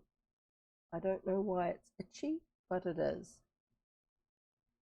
It's not because of the cat, even though he's just there. We shall carry on. They were told to keep within a certain space on deck, and a guard of sailors, all armed, were placed near them. From where they were, they could see their submarine floating on the surface of the little bay with several Brazilians on the small deck. Is the anchor down or something? I thought they came up from quite deep, but they're in a bay, and the Brazilian Navy ship is anchored. Not adding up. I think they needed another pass through with the editor, the continuity editor. The Advance had been anchored. Okay, there you go. And was surrounded by a flotilla of the native boats, the brown-skinned paddlers, gazing curiously at the odd craft. We're not quite as racist today, but still more so than what we like to see.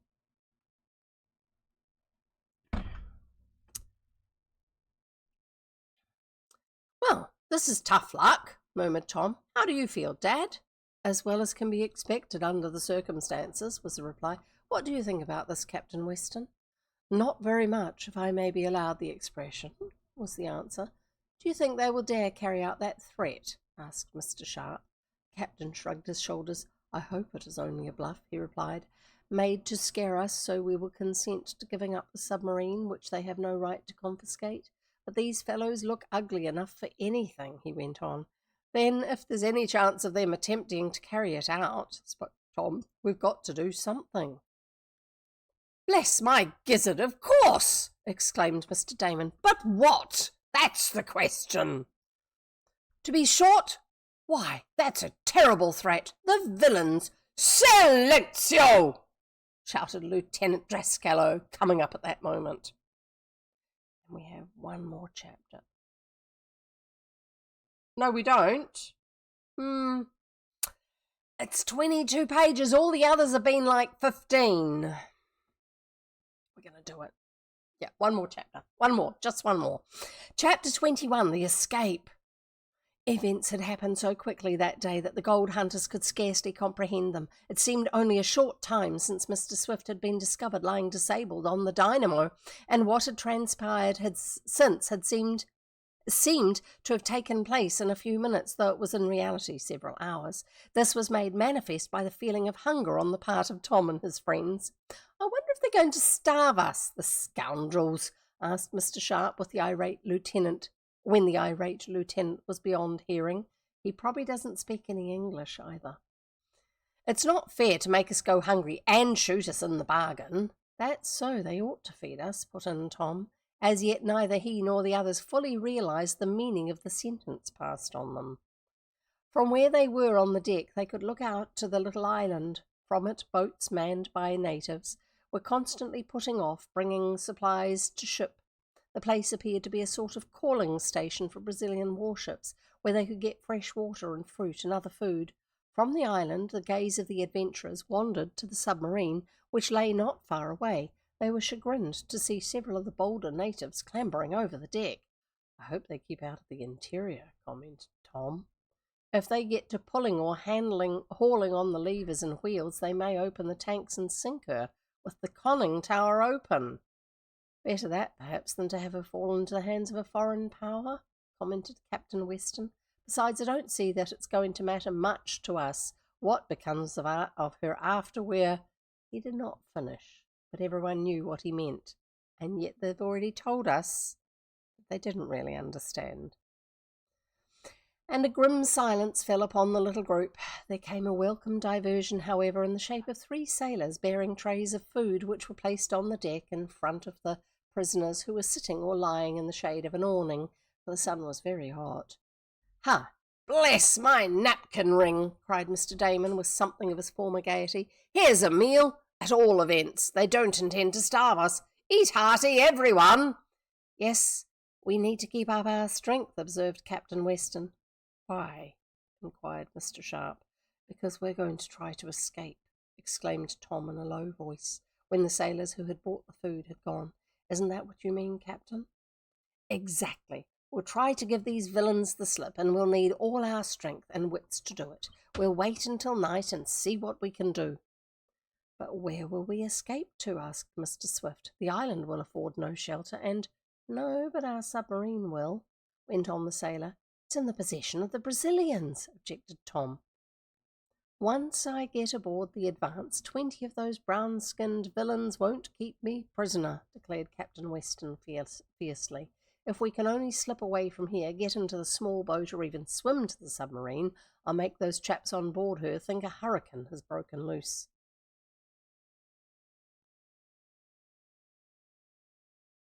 Brown-skinned chaps. Are they meaning all of the Brazilians or the natives of the island? I'm confused. "Yes, I'll help," said Mr. Damon.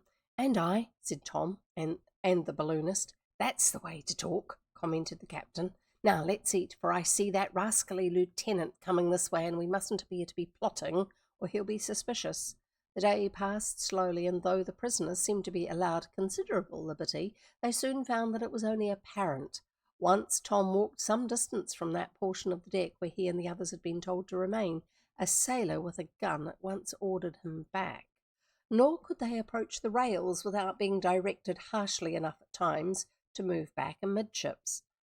They're not allowed to go near the rails because they might dive over the side and swim away. As night approached, the gold seekers were on the alert for any chance that might offer to slip away or even attack their guard, but the number of Brazilians around them was doubled in the evening, and after supper, which was served to them on deck by the light of swinging lanterns, they were taken below and locked in a stuffy cabin. They looked helplessly at each other. "Don't give up," advised Captain Weston. "It's a long night. We may be able to get out of here." But this hope was in vain. Several times he and Tom, thinking the guards outside the cabin were asleep, tried to force the lock of the door with their pocket knives, which had not been taken from them. But one of the sailors was aroused each time by the noise and looked in through a barred window, so they had to give up. Slowly the night passed, and morning found the prisoners pale, tired, and discouraged. Should have been sleeping. They were brought up on deck again, for which they were thankful, for as in that tropical climate it was stifling below. During the day they saw Admiral Franchetti and several of his officers pay a visit to the submarine. They went below through the opened conning tower and were gone some time. "I hope they don't disturb any of the machinery," remarked Mr. Swift. "That could easily do great damage." Admiral Franchetti seemed much pleased with himself when he returned from his visit to the submarine. "You have a fine craft," he said to the prisoners, "or rather you had one. My government now owns it. Seems a pity to shoot such good boat builders, but you are too dangerous to be allowed to go." If there had been any doubt in the minds of Tom and his friends that the sentence of the court-martial was only for effect, it was dispelled that day. A firing squad was told off in plain view of them, and the men were put through their evolutions by Lieutenant Drascalo, told off. I think that was numbering them off, setting them aside, calling them, "You're going to be in, you and you and you and you are going to be called part of the firing squad," who had them load, aim, and fire blank cartridges at an imaginary line of prisoners. Tom could not repress a shudder as he noted the levelled rifles and saw the fire and smoke spurt from the muzzles. "Thus we shall do to you at sunrise tomorrow," said the lieutenant, grinning, as he once more had his men practice their grim work. Okay, so the lieutenant does actually say more than silencio. It seemed hotter than ever that day. The sun was fairly broiling, and there was a curious haziness and stillness to the air. We're going to have a huge storm. It was noticed that the sailors on the San Paulo were busy making fast all loose articles on deck with extra lashings, and hatch coverings were doubly secured. "What do you suppose they're up to?" asked Tom of Captain Weston. "I think it's coming on to blow," he replied, "and they don't want to be caught napping. They have fearful storms down in this region at this season of the year, and I think one is about due." "I hope it doesn't wreck the submarine," spoke Mr. Swift. "They ought to close the hatch of the conning tower, for it won't take much of a sea to make her ship considerable water." Admiral Franchetti had thought of this, however, and as the afternoon wore away and the storm signs multiplied, he sent word to close the submarine. He left a few sailors aboard inside on guard.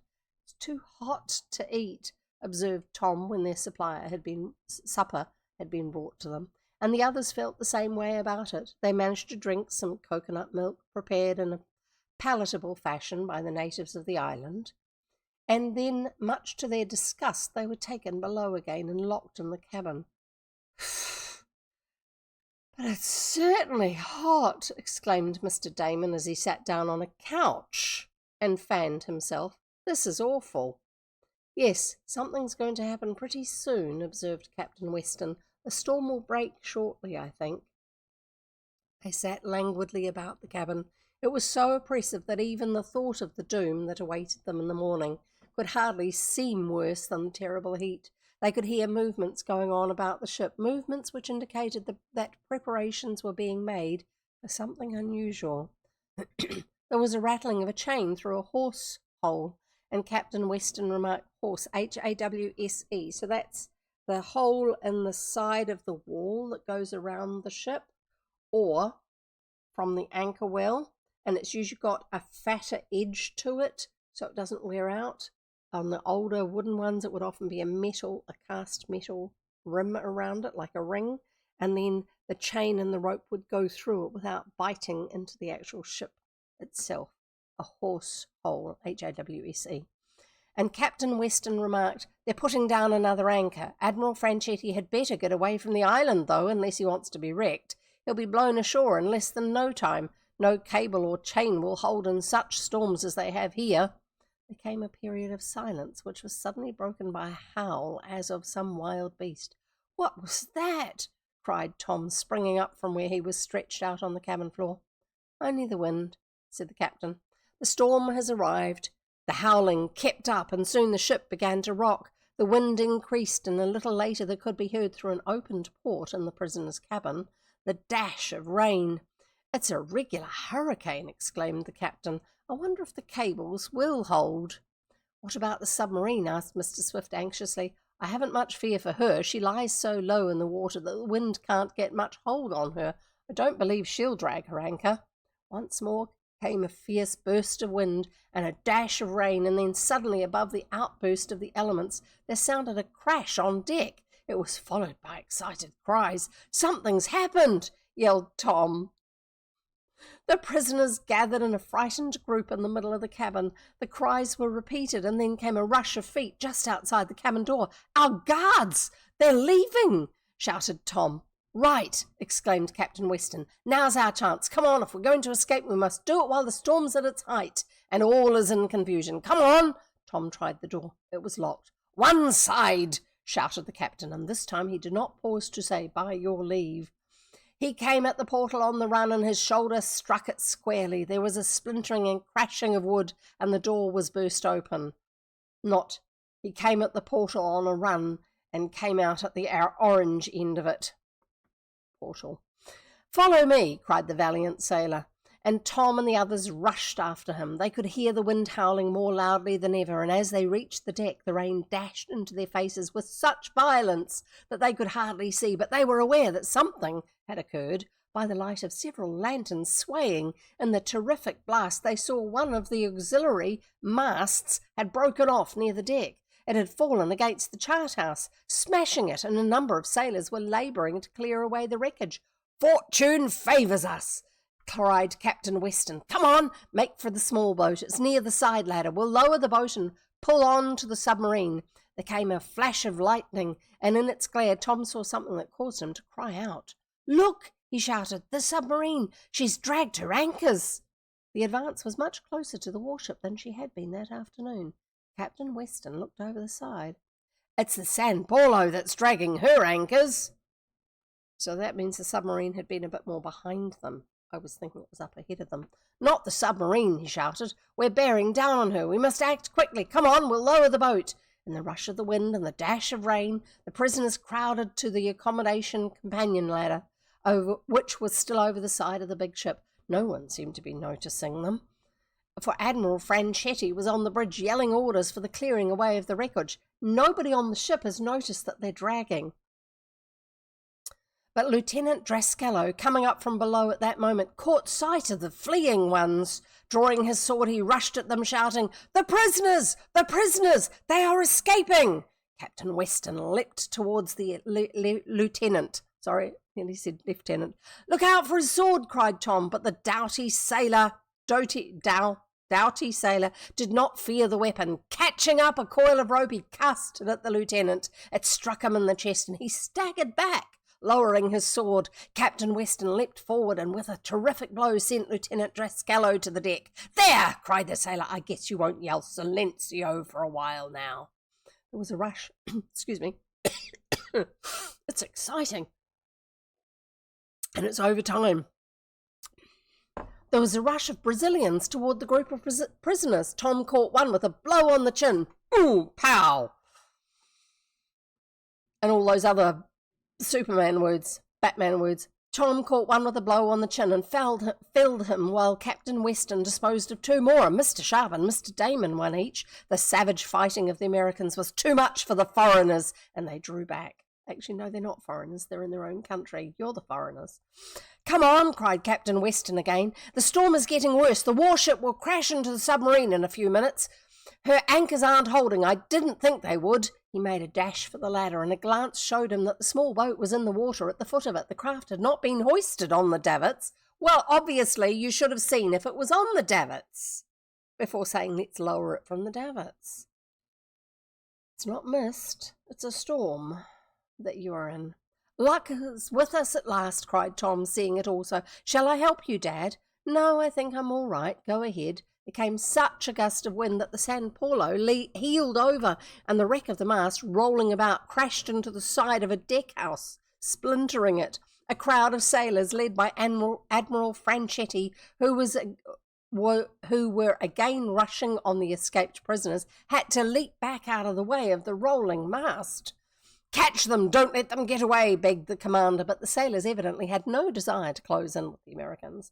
They don't want to be crushed by a mast because they are huge bits of timber, huge like redwood trees, big and tall and very heavy. And when it's rolling around the deck, you don't want to get in its way.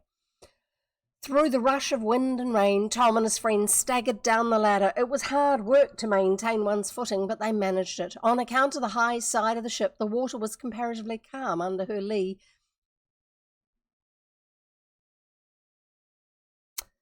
If an anchor is dragging, yes, a boat will have a tendency to swing, but that's usually if it's dragging fast. If it's dragging slowly, it will still have the bow towards the wind, which means that it's still windy alongside the boat. It's only at the back of the boat that it's not windy. Okay. On account of the high side of the ship, the water was comparatively calm under her lee. Lee is the bit that's sheltered from the wind. And though the small boat was bobbing about, they got on board. The oars were in place, and in another moment they had shoved off from the landing stage which formed the foot of the accommodation ladder. "Now for the Advance," murmured Captain Weston. Come back, dogs of Americans!" cried a voice over the rail over their heads.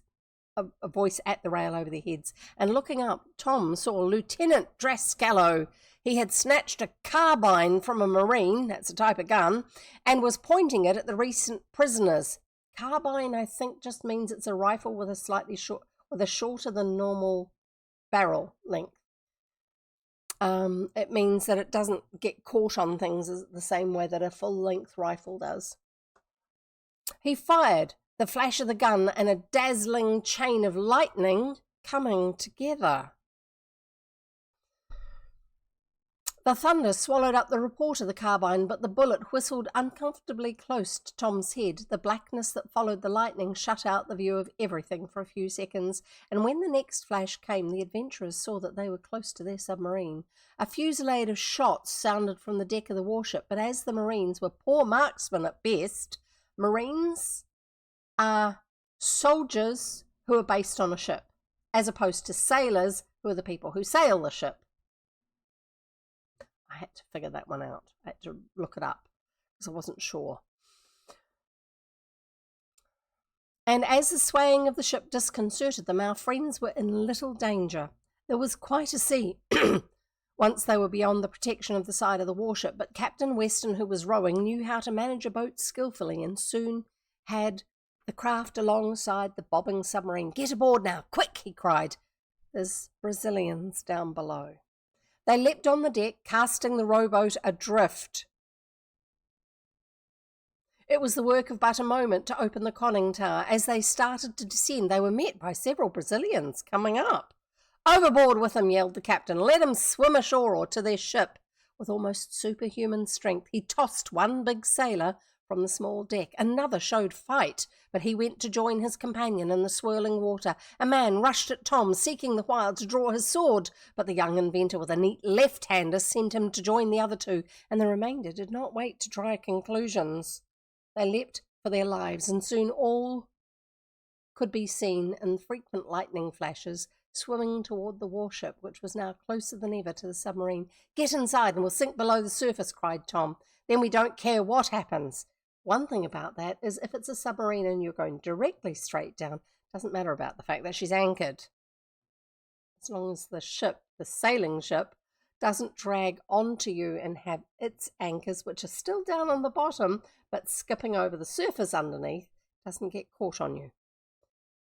They closed the steel door of the conning tower. As they did so, they heard the patter of bullets from carbines fired from the San Paulo. Then came a violent tossing of the Advance. The waves were becoming higher as they caught the full force of the hurricane. It took but an instant to sever from within the cable attached to the anchor, which was one belonging to the warship. Oh, so they haven't lost their own. That's good. The Advance began drifting. "Open the tanks, Mr. Sharp," cried Tom. "Captain Weston and I will steer. Once below, we'll start the engines." It's a little bit of a dangerous arrangement if you've got where you can reach it from within and where you're watertight, able to cut the anchor line and then it goes out so you're no longer attached to it. That means there's an opening that water can come in through. I don't think they've scientifically thought this one through. The Advance began drifting. "Open the tanks, Mr. Sharp," cried Tom. "Captain Weston and I will steer. Once below, we'll start the engines." Amid a crash of thunder and blazing flashes of lightning, the submarine began to sink. Tom and the conning tower had a sight of the San Paulo as it drifted nearer and nearer under the influence of the mighty wind. As one bright flash came, he saw Admiral Franchetti and Lieutenant Drascalo leaning over the rail and gazing at the Advance. A moment later, the view faded from sight as the submarine sank below the surface of the troubled sea. She was tossed about for some time until deep enough to escape the surface motion. Waiting until she was far enough down so that her lights would not offer a mark for the guns of the warship, the electrics were switched on. "We're safe now," cried Tom, helping his father to his cabin.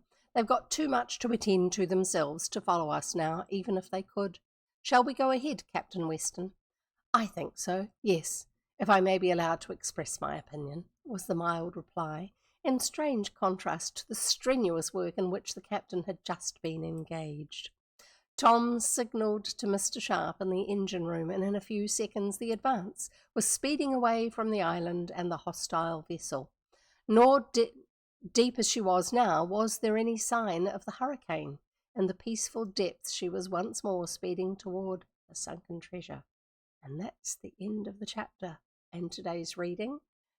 Next reading in 2 days' time, so that's my Friday, probably your Thursday, Chapter 22, At the Wreck.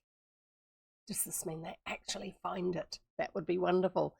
I still think it should be very hard to find, because I know how hard it is to find things underwater at sea.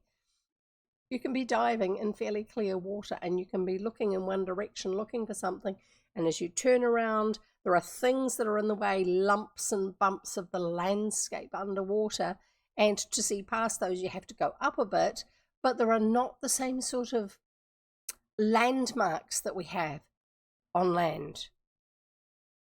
To be able to know that you've scanned right all the way around and you're looking back in the same direction. There might be something mildly identifying, but you also don't have the same distance that you can see. It's like being in a bit of a mist or a fog. You can't see long distances underwater. It's got to be exceptionally clear water. And if they've got a storm like this, it will not be, especially if they're anywhere near a river mouth. And Uruguay, specifically the capital of Uruguay, which is the one that they've said that this ship was shipwrecked out from, is on the mouth of a huge river, not the Amazon, but still very, very big. And so you get a lot of sediment in the water. It's very murky. So our hopes of accuracy in this, not very big. But that's right. It's fun. It's adventure. Thank you for being here. It's lovely to have you all here. I hope you've been having fun. I have. I know I have. It's been great to see you all. And if you haven't been here before, please come again. You can follow me if you wish, but please only do it if you're intending to try and find me and come back again when I'm reading some more, because there's no point following me if you're not going to. It doesn't gain me anything. I don't get paid for followers. I get paid for how many ads you watch. But if you want to support me at all, you can go and buy yourself a loadable shirt. There are 3 different loadable shirt designs over on my shop at jev.nz, Jev with 3 V's, as it's written in my name. And it says it's a loadable shirt. And if you want to know why, look at the clip, which is somewhere on my channel. You can find it. So we'll see you all again next time to find out where the wreck is and if they can even find anything in it that's worth rescuing. How many other shipwrecks are they going to find along the way too? I don't know. Let's find out next time together. Look after yourself.